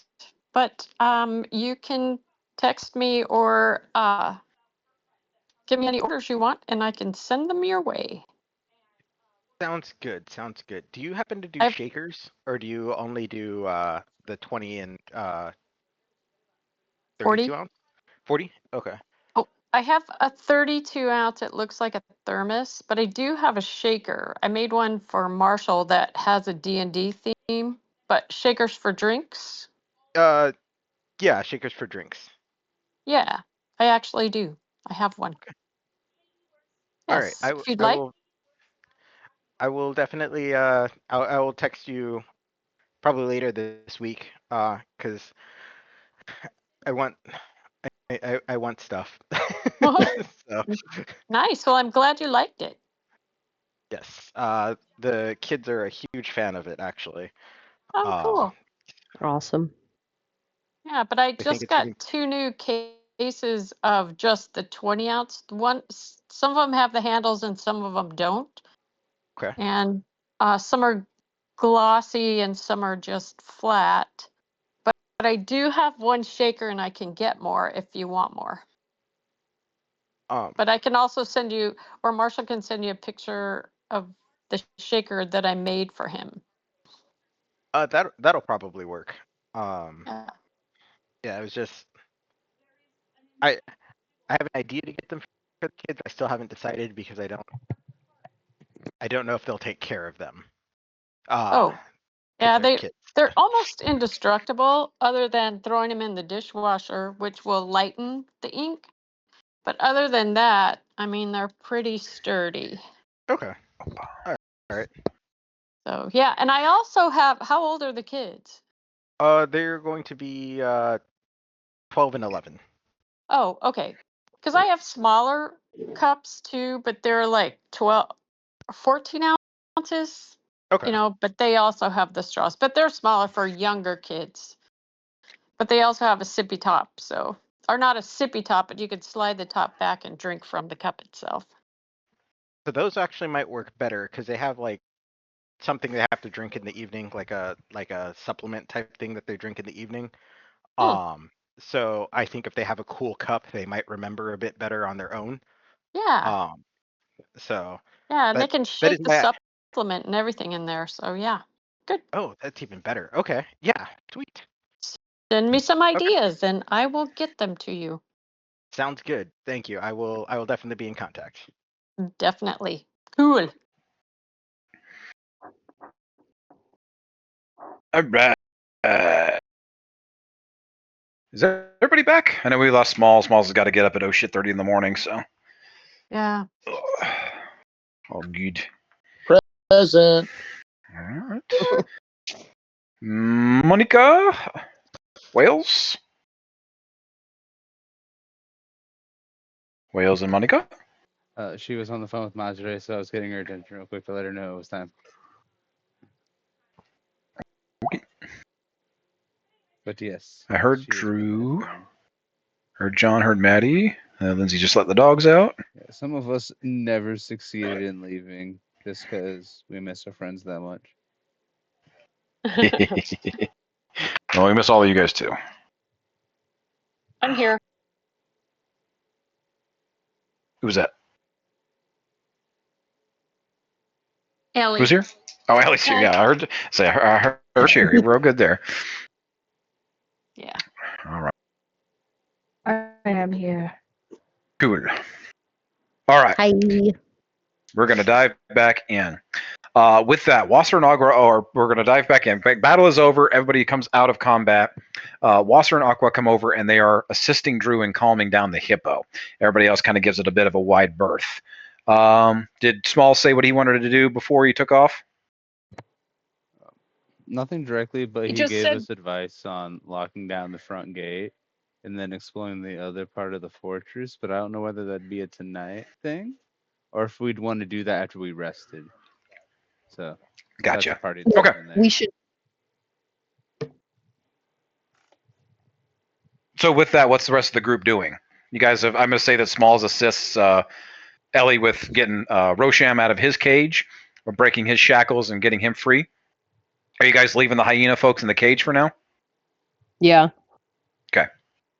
What's everybody up to then? Who wants to go first? Well, Ellie's, with Small's help, is trying to free Rosham. And so she just kind of wants to have a conversation. As soon as you untie him, he immediately gets up and dusts himself off a little bit, and like kind of puts his hand out and puts your hair behind your ear, and then pulls you in for a hug. And he's like holding the back of your head. Oh, Shetty, thank you. I didn't think I was ever getting out of here. You know, I owe my thanks. What is your name? You are stunning. I must know your name, please. Well, my name's Ellie. Oh, you? Ellie. So you said you were in here by accident. What does that Yeah. mean? Uh, And Ellie's kind of swooning because she's never had really anyone hold her that close before. Accident. I explain. I saw you. You used magic. You are like me. Well, I am like you. Only sometimes things go a little awry, for lack of a better word. Yes. And I know just that. kind of, I was out. I woke up in the desert and I wandered for days. I thought I was going to die, and these men found me. I thought I was saved, but they bound and gagged me and brought me here. These brought me water, so I didn't die. So that was good. But yeah, I've been in that cage for days. As soon as they figured out that I could use magic, they immediately tied me up. Oh. I kept hearing words about church and something like that, but I don't know. I don't know what they were planning to do to me. Yes, if they give you to the church, you're done. So. I am very aware. Very aware. Yes. Yes. Okay. That's all I wanted to know. Your big boyfriend here is kind of scaring me. Can he please? I promise, no threat. Oh. As he's kind of motioning over to Smalls. He's not my boyfriend. He's with Quinn. That makes me very happy. Okay. I am gonna go and confer with the rest of the group. And Ellie takes out her kerchief and just kind of wipes the top of her lip and her cheeks and her forehead because she's sweating profusely. There's got to be something to drink around here, huh? I not exactly buy you a drink, but I will find one, huh? And he immediately starts scampering off into the camp trying to find something to drink. Okay. Bye. Under her voice. Quietly. Okay. And then she's gonna walk over to the rest of the group and see what everyone wants to do. Smalls kind of makes his way past and heads towards the large tent. Anybody joining him? Quinn will join him. Quinn. All right. That would be the Argus, since you're kind of still. Argus, since you're kind of close over there, are you joining as well? Yeah. I'd rather not get ambushed tonight. In your immediate area, down where you killed, where you and Smalls immediately took out this hippo rider, you look down, and there is a particularly interesting looking shield and whip in this guy's arms that were separated from his body before he blew back. The rest of him blew back into the tent. Definitely at your feet there. It has the whip has kind of like it's black and it looks like it's lacquered, but it doesn't look like it's made out of like traditional like folded leather or anything like a traditional whip. It looks more like it's made out of like bones, and there's like a scorpion like lash at the end of it. The shield is a particularly nice sheen. It has kind of a bluish hue to it, but up at the top is like this big like a wolf emblem sitting at the very top of the shield, not at the center, but at the top. Is it just like a regular round shield? No, it's like a kite shield. Kite shield? I kind of want to pick up the shield, but I would actually like to use an investigation check on the whip as an artificer. Okay. See if I can figure out what it actually is. Okay. Roll me. Yeah, go ahead and roll me either investigation or arcana. It's your choice.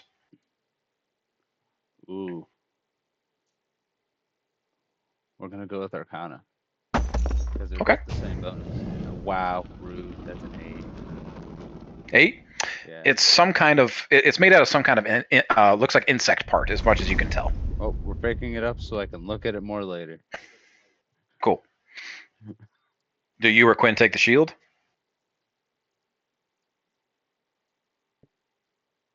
I'm not going to take the shield. I have a shield. I will also pick up the shield to also look at it further due to Cool. restraints of checks and a sitting. Nice. You pick up the shield and you kind of like, Smalls take notes of everything and you kind of tuck that away. You can add basically Hippo Rider shield and Hippo Rider whip to your inventory for now until you get a chance to look at it later. But as you, Smalls, and Quinn all enter the large tent, you all kind of spread out and look around. There's nobody in here. There's a large bed, kind of like makeshift thing made out of hides, and looks like some like stolen silks and linens and things like that. It's very nice. It's very comfortable, but it definitely looks like it's been heavily padded with some stolen goods here. There are several crates in here of some various goods and items. Looking around, each of you go ahead and make me an investigation check if you want.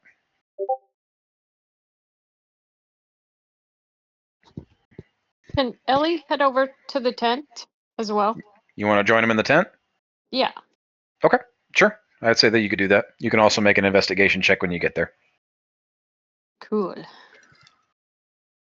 While they're rolling those, Maddie and Mala, what are you two up to?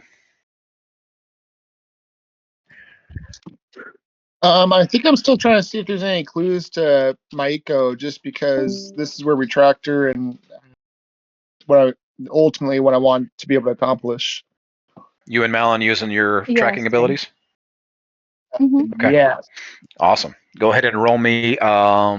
This will be also investigation. Malin, you can continue doing it were you guys tracking? You were tracking the guards, not Malin, when you were hunting here, right? When you were hunting down where they went? Yeah. You mean because you tasted Maiko?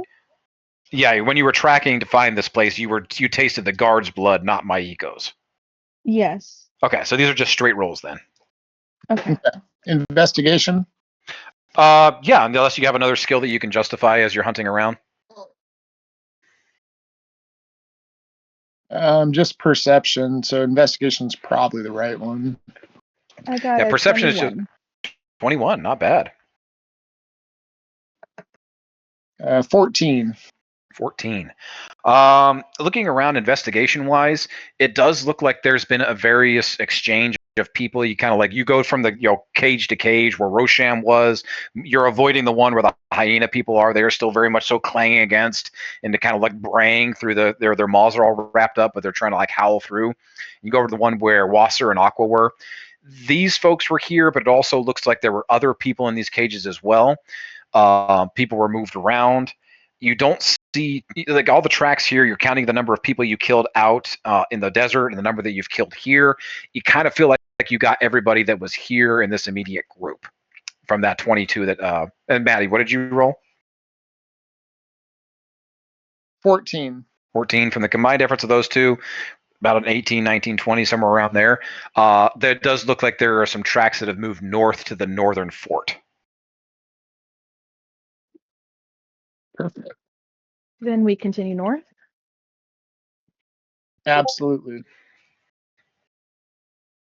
All right. What are those investigation checks there, Quinn? Somebody can roll for Smalls if you want. I need Quinn, Ellie, also, and... really quick. Is this something I can add my my 1+ for my lucky stone? Yeah, that should if you have the lucky stone attuned, it already applies the +1 to everything you do. Oh, because it is attuned. Okay, so I got an 8. Okay.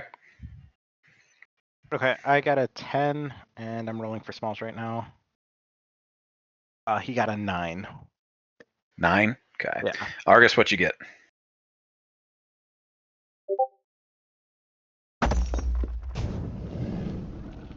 Wales?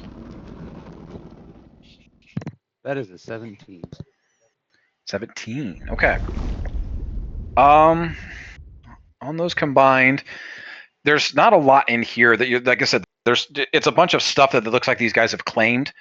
Inside here, you find about 500 gold pieces, give or take. Nothing compared to what you guys have lost. Wales, you do find your decanter of endless water in here, though. Interestingly enough, you don't see much of anything else that was taken from you by Maiko, but the decanter is here. So therefore, it gives you the impression that maybe the rest of your stuff is also here somewhere else.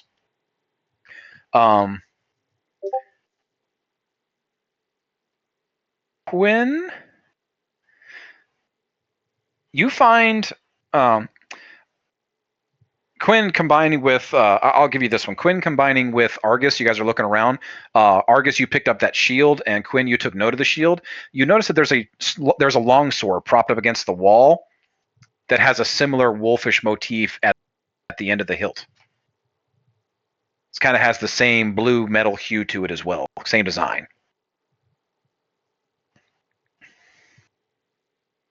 Oh, another sword. Totally gonna add this to our collection. Quinn's gonna go grab the sword.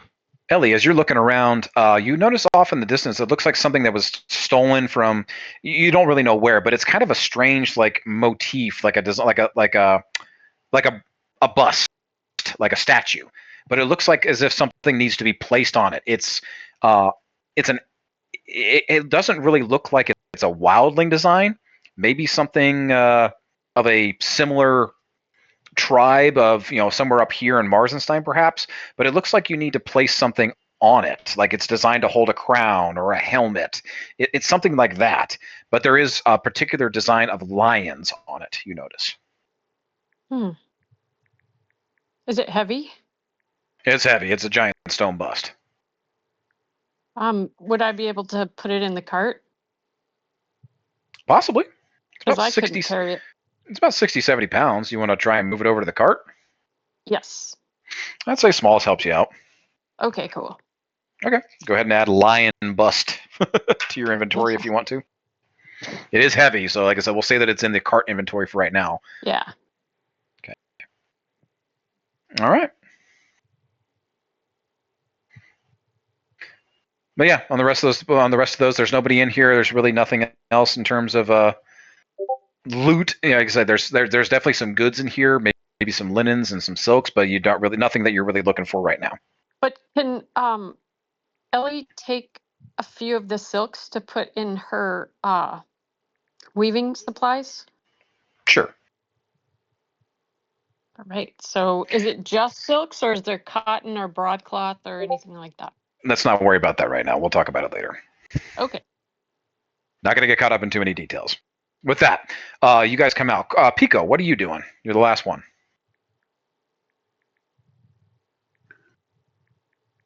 Essentially, want to talk to the gnomies. After about 15, I'd say it's only about 5-10 minutes. You guys are doing a real quick search of this place. You walk over in the gnomes. You kind of walk over to where Wasser was, and you kind of kneel down next to him. He doesn't fully break concentration, but he kind of opens one eye as he continues with this chant that they're using to calm down the hippo. Yes, bird friend. What can I help you with? What you doing? Trying to calm this fellow beast of the aquatic life.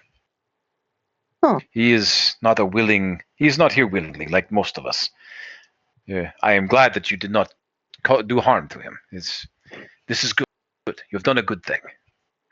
I did so good, I didn't even know he was here. This is good. This is a little sad for you. He is a gigantic beast, huh? Yeah. Well, giants upon giants. I tease, my friend. I tease. Oh, okay. Yeah. I'm very happy I'm able to get the archer for you. What brought you here? Oh, well, we had almost given up hope. Somebody, and this somebody has something extremely precious to many of us, especially me.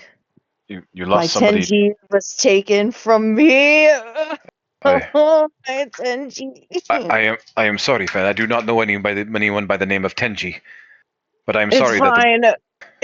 He's a bro, but in a coin form, man. But we're looking for a person, though. Don't know if you saw another stowaway on the back of this hippo, or if someone got captured and taken through by force. They were. You mean the young girl they brought in? Oh, you do know. Yes. Any ideas? They arrived only a couple hours before you attacked. He points to the northern gate. took her that way, my friend. I'm sorry to say. I don't Sorry, know why are you what sorry? I don't know what's over there. I was never taken that direction. I've been here for my daughter and I. We have been here for almost a week. I think. Very little water. I've almost lost track of time a bit. But they would take the. And he points back to the second cage. They would take those beasts men back there. The one that rode the hip that whipped the hippo that hurt all the animals. He would chain them and he would take them to the other side with qu'est-ce que c'est, how you say and he's like motioning like a pitchfork or like a pickaxe. He'd take with shovels and pickaxes and they would go that way all day, night, day, days at a time, and they would bring them back broken, bloody, and feed them meat, and then they would go back again the next day. You use them like how you say, slaves, but no one else go that side of fort except for chieftain here and beasts. But they did take girl that you say that came in with the rider. They did take her over to that side. I have not seen them since. It's just been a few hours though, not long. Ooh. Well, I'll yell to the group like, "Hey guys, they're saying, northbound, man. This is our stuff is that way, guy." And maybe slaves. I don't know. It just sounds really dangerous, guys.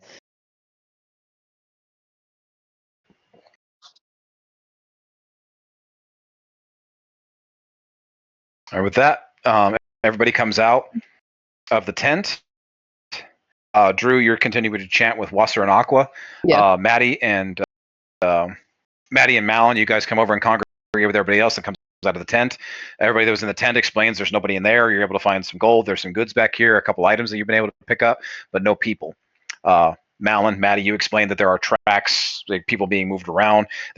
There are tracks leading to the northern side of the fort. And Pico, you just explained to everybody what Wasser told you, that they saw that they brought a girl in a couple hours before you guys showed up, not long ago, but they did take her to the northern side.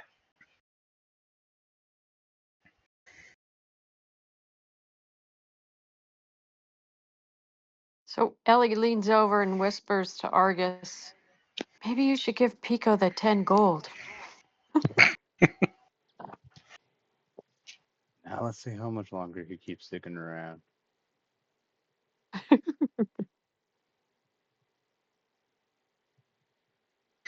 If Pico they feels a brought her disturbance in the through- force suddenly. If they brought her through only a few hours before we got here, then that means that we don't really have time to rest. Otherwise, we might lose their trail. I agree. I think we should go now. As much as I know that we all need the rest, we got to catch up to her.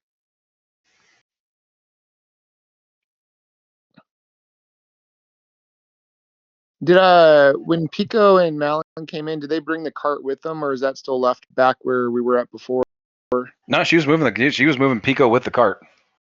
Perfect. I mean, Quark. She's not a Quark. Yeah, she is not a Pico. I'm like, I'm like, Pico was already in there. Hello. Racist. Uh, No, the cart is definitely here. You see Smalls helping Ellie load this like giant statue bust into the back of the cart.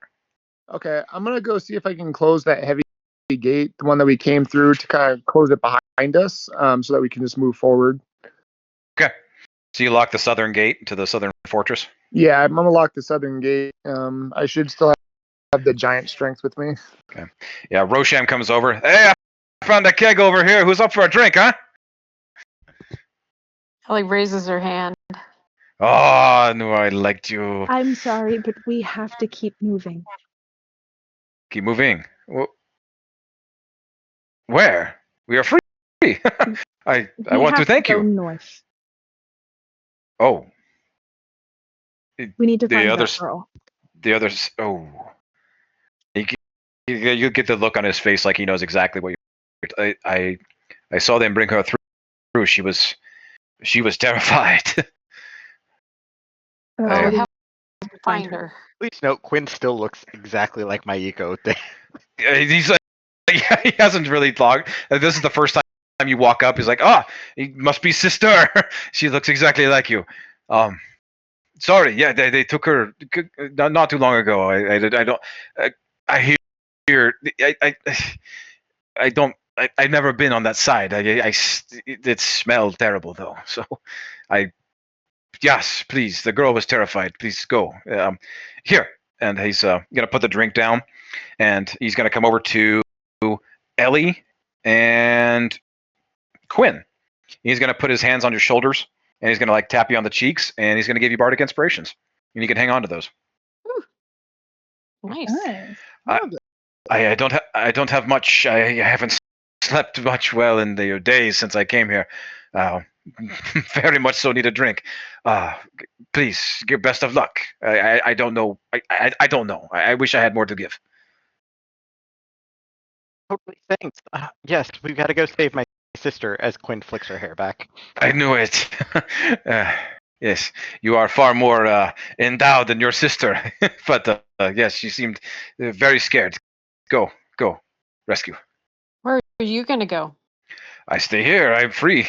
I don't know where I am exactly, so I have nowhere to go. If it's okay with you, I'm going to stay close to your cart. You come back, I ride with you. I get out of here, huh? Mm. Okay. Ah. I feel like Chérie. Smalls is gonna want to stay with the cart just to make sure. Small staying back. I feel like he would not leave the cart behind with this dude. Not gonna leave the cart with this French guy. Yeah, made a big stink last time.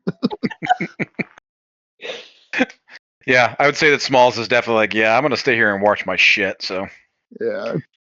Okay. He immediately takes 100 gold out of what fucking out of what Argus found inside the tent. So he's officially reclaimed everything that was stolen from him. So he's good. If Smalls is staying there, I'm trusting him behind. I'm actually going to go up to. I'm start hunting up to the north gate up there. Start checking it out. Cool. It's not locked. Just swings wide open. Come to a. It's a well-built bridge, but there is a large river about 60 feet across. Just one long length of bridge that leads across to another set of double giant gate doors to the other side. Wasser and Agua are also going to stay with the hippo. They're going to continue to keep him calm for a while. Drew, are you going to rejoin the group? Yeah. Okay. So everybody, good.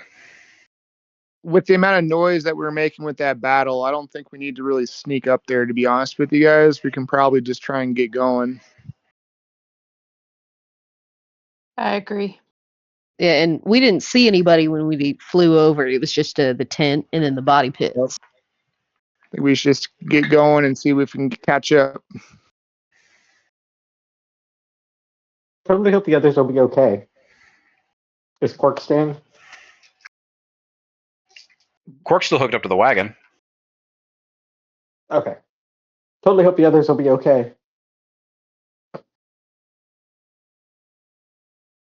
Okay. I'm sure they'll be fine. I don't like that pretty boy though. Who is that guy? His name is Rosham. Oh Okay, my. his name is Rosham, but I don't know. He's got magic, so I don't know. Ellie, are you blushing? Oh, she's so blushing. She blushed harder than you. Oh my gosh. Oh, Girl, wow. keep your head about you. My heart is pounding. I'm sorry, but I'm going with you guys because I don't trust myself to stay. Ugh, there'll be other pretty boys, Ellie. I don't know. He's pretty. And I his like him voice. a little bit more rugged. Oh, but his voice. Did you not hear the melody? Sorry. Okay. No, I'm going with you guys. Let's go north. Yeah, well, whatever. A little image, a little image in chat there pops into your head there, Ellie. Oh my gosh. Ah. Ellie's just like swooning. Okay, I'm calm. Let's go. I need to focus. You guys move north across the bridge. But first, Ellie turns around and just winks at Rosham and then takes off. He winks back. Takes a big slam. He takes a big slam of the whatever the fuck drink he found. He's starting to pass it over to Smalls. Okay. Okay. He like you. All right. With that, you guys move forward across the bridge. You got about 60 feet here before you get to the next set of gates. Any prep work, any talk, anything going on?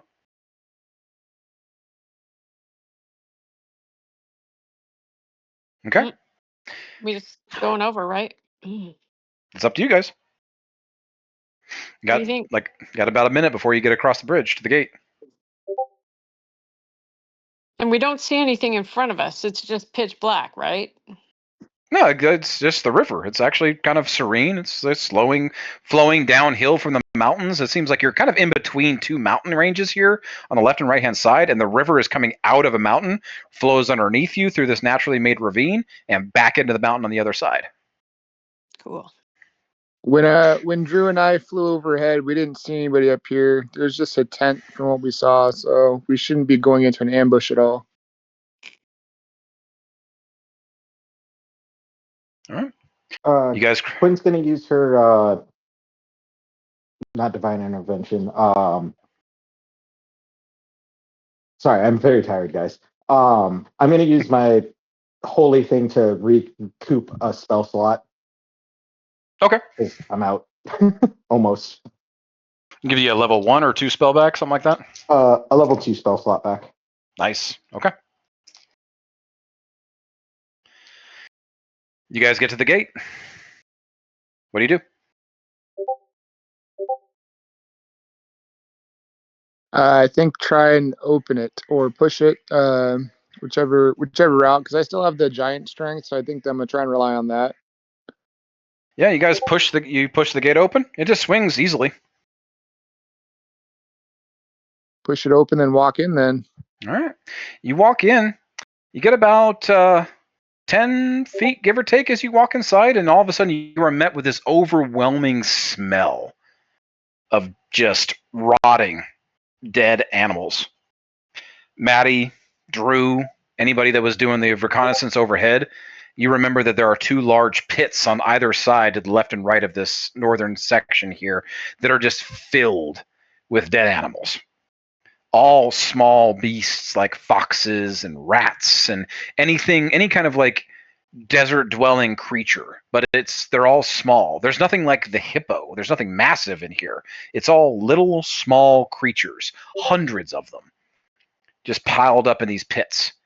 And then lining kind of the direction moving towards the next set of the interior gate of this thing is a bunch of like field dressing racks where a bunch of animals are splayed out, top legs up, bottom legs down, and they are just split down the middle. Drew, you would recognize that these animals were this was done to them probably while they were alive.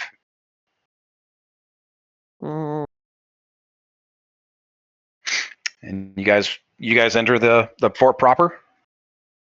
Yeah. Ellie puts Yeah. a little Kleenex, or not Kleenex, but a rag to her nose so she can't smell anything except Cool. that. As you guys walk forward, I need each of you to make me a dexterity. Oh, actually, this will be a Constitution saving throw.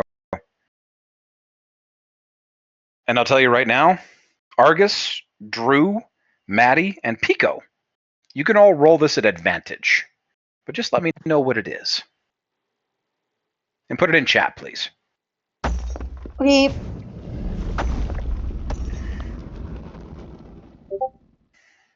Nice.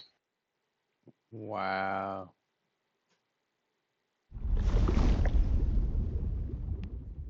$20 on that. Nice. 17. Nat 20. Nice. Does Doggo also 13. need to roll this? He does. Okay. Is it also at advantage? No. Unless Is he it- resists poison. The poison condition. No, he's just immune to blinded, charm, deafened, frightened, stunned, and unconscious. Unfortunately, that's not one of these things. Alright. He gets to roll that. How did D20 get 2? I would be so sad if the dog rolls that. The dog rolled a 10. Yeah, Pico, you can roll with advantage. So if you rolled with advantage, then just.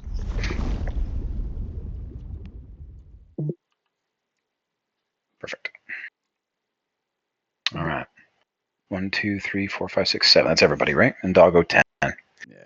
You walk forward, and all of a sudden, Maddie and Malin specifically, you guys, your attuned hunter ears, you hear a slight ping, and you look down, and Maddie, you trip something like a small, thin piece of wire that was stretched across the length of this gate as you cross the threshold. All of a sudden, to the left and to the right of you are these little explosions that pop off, and these caustic clouds of this searing yellow cake-like dust just cover over all of you. It fills your lungs. It coats your skin. It feels like it's corrosive, even to magical armor like you, Argus. You feel it touching you, and you just feel it kind of seeping into the pores of your body, in between the armor plates, and getting into everything that makes you tick, everything that makes you move. It stings everybody's eyes, and it has this noxious gas and powder. You're uncomfortable. You're just, yeah, you're uncomfortable, but for all intents and purposes, you're unharmed as you continue to walk forward. All of a sudden, as you guys get into the fort proper, the gates behind you, wham, swing behind you closed. And you hear this kind of like audible click. Shit. Did you hear that? Did anyone So hear much that? for not being trapped. Yeah. Is everyone okay? Is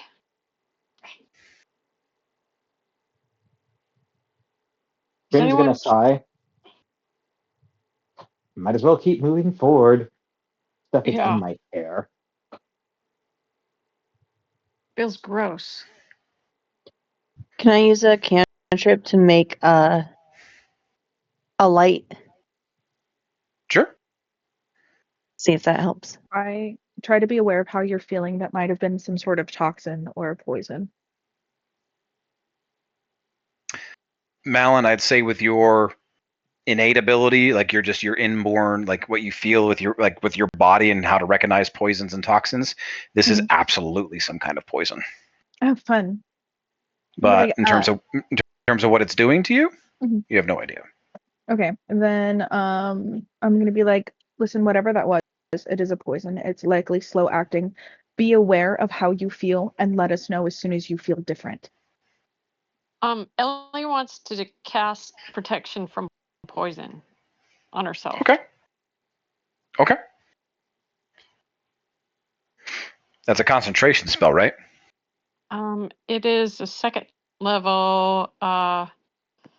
It says you touch a creature. I'm touch myself. A poison, you neutralize a poison.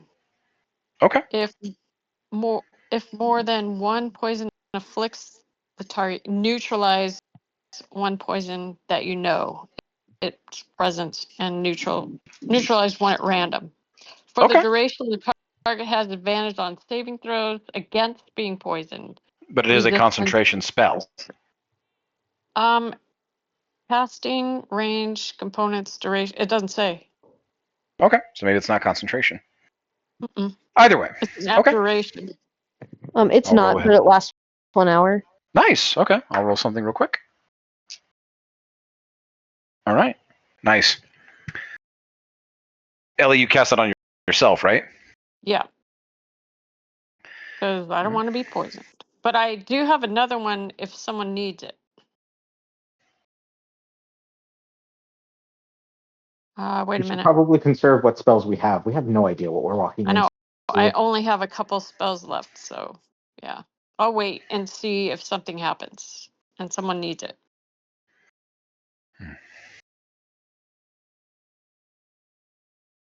Anything from anybody else? Can I do a detect magic? Absolutely. Cool. Casting. There is magic. What do you want to do? What specifically? I think there's a range on detect magic. It's Is 30 it just feet detect magic and all around you? yeah, 30 feet circumference of me. It can detect like if there's a magic button or something that like we can figure out if we need to.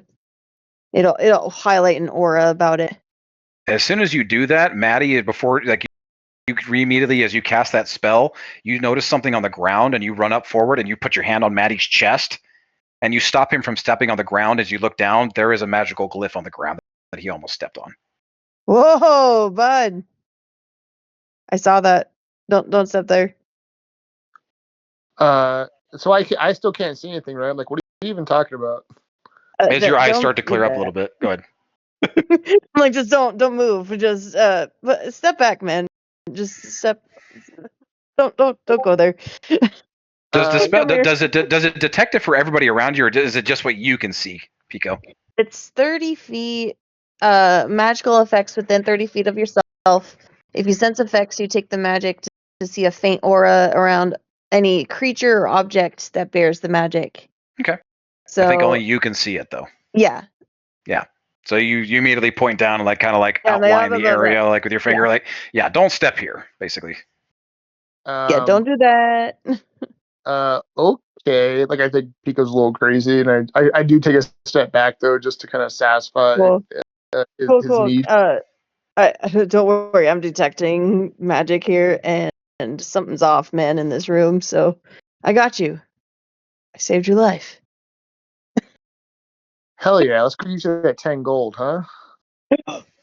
You're right. Do you want to lead the way, Pico? Yeah, I'll. So using my magic detect DM, am I able to, like, hopefully? I don't think it maintains. It only casts in the area, right? Let me see. Duration. It's a one action. Yeah. Concentration up to 10 minutes. Okay. So as you're walking, you can hold the concentration on it for 10 minutes. Yes. Nice. Just as you start to walk forward, Drew. Yeah. You hear a slight squeak kind of behind you. It's off to the kind of like back right. And as you all are making as Pico is using his detect magic, stops Maddie with the glyph, and you're all kind of communicating amongst yourselves, you hear clever. Very clever. And you look back and there's somebody with their back to you that is actively field dressing a fox. They're pretty close to one of the pits though.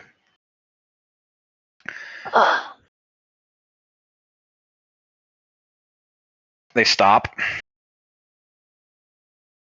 and they kind of just chuck the little blade that they were using and they pull out the intestines of the small fox and it stops quivering. He turns around, his head's kind of down. He starts pulling off these thick leather gloves, finger by finger, and toss them off to the side. And he pulls off this butcher's apron type thing, and he has this long cloak covering himself. It's a deep kind of shadowy blue, almost like a deep purple hue, but it has this tinge to it. You can see that there's this black leathers and dark chainmail armor under the cloak that's kind of peeking through every once in a while as he walks over. And he kind of as you all begin kind of readying yourselves to walk forward, you all definitely notice this person now. And he just kind of walks around and gets in front of the group and greets all of you. Puts his hands out, raises his head. And it's a very, very familiar looking face. It's a deep gnome. Oh, I hate slugging. Elongated jaw, little pointy goatee, the hair slicked back.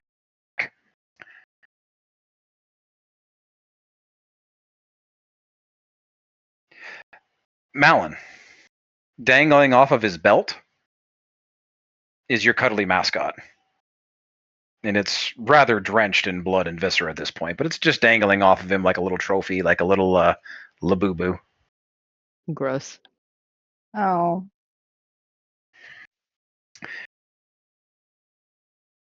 Face is bearing a host of scars. This like oil slick, thick black hair, long goatee pulled into a tight braided point. Many of you definitely recognize them, though.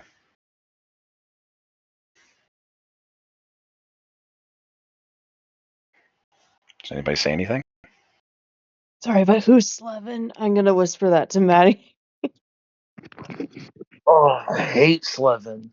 I'm looking over at Drew. Go. Does it look like Slevin? Like, is it? Is it Slevin? You all start saying the name Slevin, and these eyebrows on this guy's head immediately shoot up.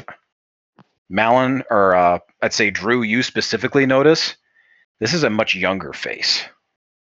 Okay. Their nose isn't missing. They're not missing anything from your last few encounters with Slevin. Yeah. This is a much younger but more haggard, like in terms of battle type face. But he does look like Slevin. That's why he's familiar. He is an absolute spitting image of Slevin. Cool. Oh. I'm just gonna go, hey, you got something of mine. May I please have it back? He looks down. You're pointing at the cuddly Yeah, mascot? the stuffed animal, yeah. No.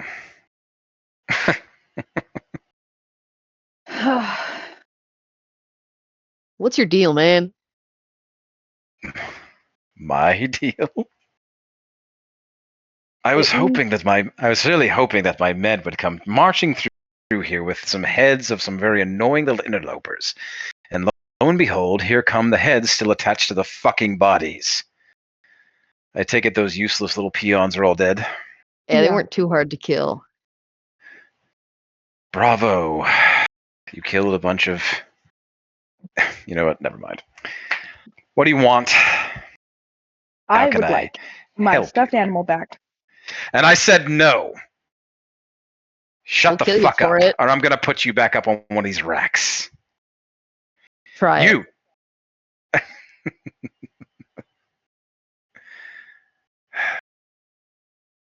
Actually, you. And he points over at Maddie. How do you know that name?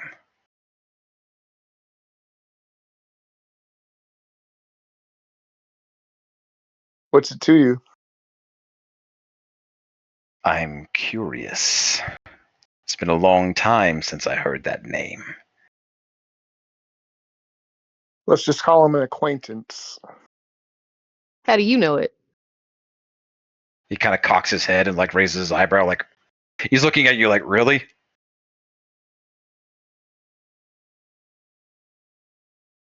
So, Prime is back. Where is he?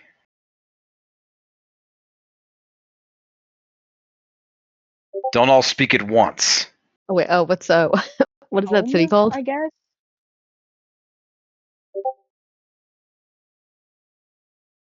You tell him Trinidorg? The capital? Yeah. Ah. Back at the manor, I presume. Yeah. Yeah. Cute. Well, that's a problem for another day. You came all this way, killed all my goons over some stuff. Persistent. Well, the girl too. Dedicated. Hmm? The girl as well. The girl. What girl? The one who Oh. had our stuff. Lady Maiko. Come for the bounty as well, huh? Really? It's not that high, right? Yeah, whatever. It's fine.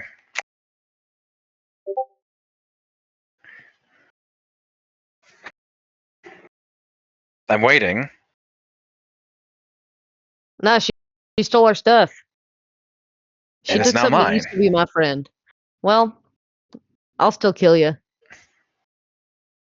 You, I like. I'll save you for last. I mean, you and Prime certainly have a lot in common. Why are all Slevins so insufferable? Oh, I hate And why are they obsessed with me? It's because you're He hot. totally doesn't look like the guy from the party. Yeah. Hey, Quinn, I think you met a different gnome. Do you think this Yeah, is like? dude was Do you think this is the disgusting. beta Slevin?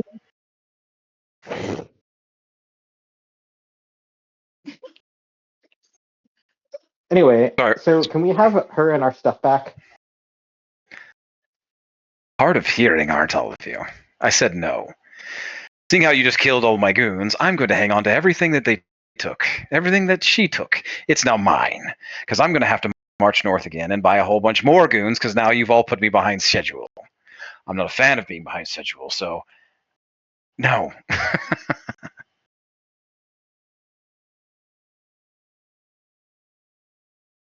God, you're tedious. He's Slevin, of course he is.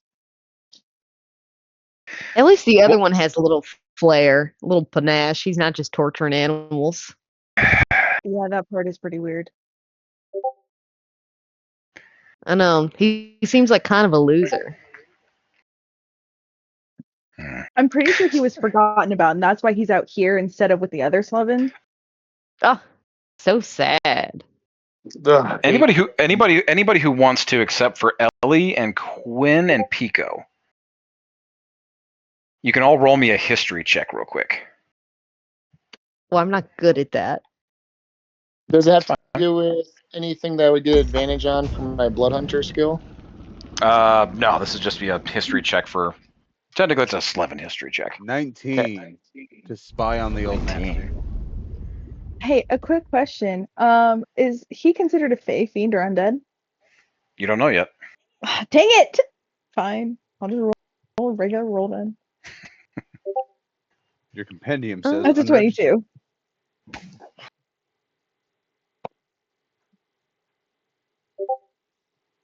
Oh, I'm gonna use knowledge of a past life. Absolutely. I get a 4. Okay. 4 altogether. I only got a 1. So what's everybody got? 10 for Maddie, 22 for Malin, 19 for Argus. And a Drew? 4. And a 4 for you, Drew. Drew, you have no idea. This dawns on Malin and Argus. Argus especially. Malin, you remember that Slevin's Manor was filled when you first came there. Small animals. Ferrets, bunnies, gophers, tiny things. You look left, you look right at this pit, and it is filled with small and tiny animals.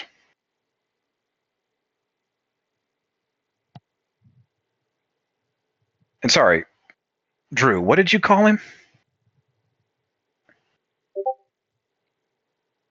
Wait, what do you mean? What did you say? You said he was insufferable or something? Tedious. Tedious. He kind of like looks at all of you and smiles. Last chance.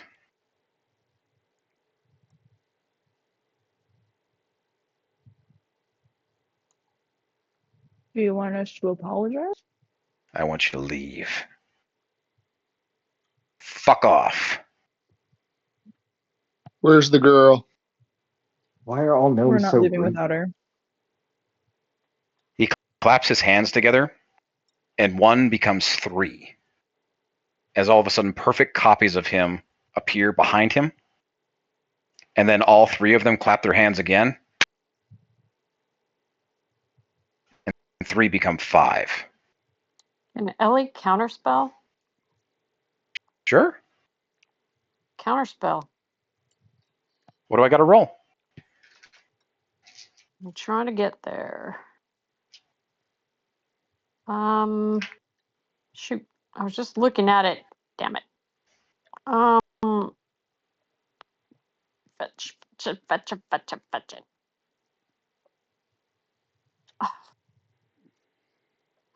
Where do I go to find that? Reactions. Counterspell. Casting.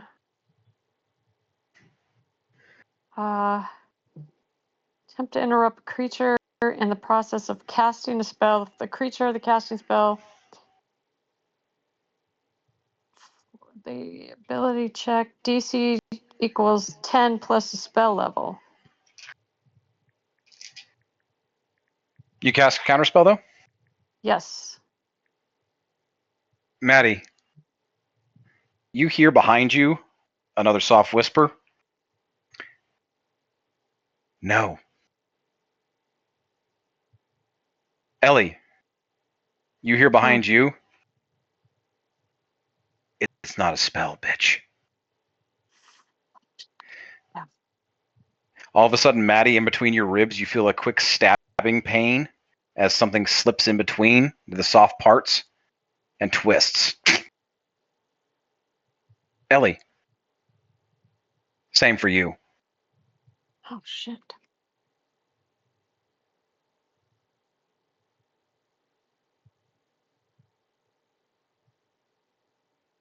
Plus the... As you, both of you each take 18 points of damage. But Ellie can reduce that because she has 4 runes, so 4d6s. Marshall, what type of damage is it? Oh yeah. 8 of that damage is poison. Predictable. I cast protection against poison. Or, sorry, 7 of that is poison. So protection against poison protects me from poison. Does it protect you from the poison condition or poison damage? Pretty sure it protects you from poison altogether. Yeah, altogether. Anything poison. Maddie, I believe you're immune to poison, right? I am. And then depending on what the rest of it is, I also, it should be like half damage, I think. It's 11 points of piercing damage. Yeah, so that'll be halved in the hybrid form. Nice. As you whip back around, you try to like elbow the shadow behind you. It disappears. Same behind Ellie. Ellie, you shock out. You take you're protected from the poison damage, so you take nothing from there, but you still take 11 points of damage. Maddie, I believe that'll have the 5 for you. Okay. But I can reduce it by No. Oh, because you're runes. Okay, that's right. because of my runes. So that's 66. Okay. You gonna use all that for 11 points of damage? I'm gonna see what the first one is. Nope, it takes 6 away. Okay, so 5 So points I of lost damage to you. 1 rune, and 5 points of damage. Nice. And all of a sudden, these 2 shadows disappear behind you, and they immediately appear on the battlements behind you guys. And there are 4 perfect copies of this little shadowy dark gnome. And then all of a sudden, you hear howling from the 2 pits, the sounds of skittering foxes, screeching rats. Everything and anything that is a small desert-like creature begins squealing and screaming, and these little shadowy hands start crawling out of the pit and start darting over. And blam, blam, they run smack dab into Drew. And they run smack dab into... I'm going to say Maddie again. Let's go. You each take 10 points of damage. This is considered necrotic. Who takes I'm also, that's also Drew, half. Drew and Maddie. Okay. Do I have resistance to that? Marshall, I do have resistance to necrotic in this form too, so I'm gonna Nice. Yeah. Take 5. No, I feel like I should. Drew? Okay. We'll have to take notes of this afterwards, but I can look yours up real quick. It's in your resistances under like the 5th or 6th page back. Speed and defenses, you are resistant to poison and you are immune to magical sleep. You do not resist necrotic, so you take 10 points of necrotic damage. I know that just seems wrong. I It disagree does with feel a little off, but I don't like it. but for right now, Drew and Maddie, I need you to both take notes. Your strength scores have been reduced by 2. Okay. There is no save. You feel a life force sapping from you. You feel like the lifeblood, kind of like your blood gets cold. You feel a little thinner, a little anemic, as these creatures crawl up and bite and sink into your skin, and then immediately just dissipate and return back to the pit.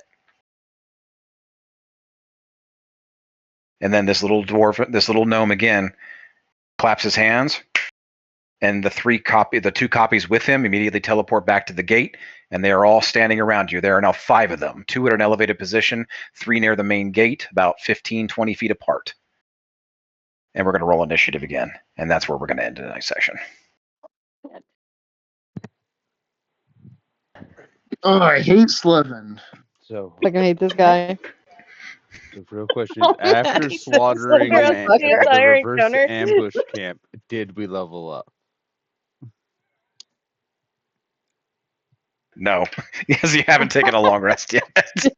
Yeah, we haven't rested, guys. In- We ran In into Slevin fashion, So you no. mean when we take a long rest, we will level up? Yes, actually. If we don't die, yes. We don't die. Because I got 2 spell slots. I only have a couple as well. Come on, guys. We Sheesh. gotta survive specifically so that way we can level up. Limp That's all. faster, I got we'll get questions to ask this XP. Yeah. guy. What a piece of shit. I totally have to get my favorite pen back. I don't know what you guys are talking about leveling up. I got my water So container back. terrible. I'm just here to see if Pico Yeah. gets the 10 gold back. I just need the 10G, I know. I gotta get my friend. He's been kidnapped. I have I a just question. watched this like Papa Meat thing where they were talking about Labubus and shit, and now people are like wearing them as like little decorations and shit. I'm like, oh, that's so douchey. Great, I'm gonna put it on this guy. I have a question actually about that. When he makes copies of himself, are there also copies of my stuffed animal? No. Ooh. It's just not- okay. We Ooh, know the cool. original. Yeah. Actually, hang on a second. Let me read the thing here. You're like, wait, I need to know if I just messed I up. don't think. No, it's like I need to read the thing. I think it's because it duplicates weapons, it duplicates everything, I believe. So hang on. Yeah, it's a perfect. Yeah, it's a perfect copy. Ugh. So Indiscriminately send fire blasts.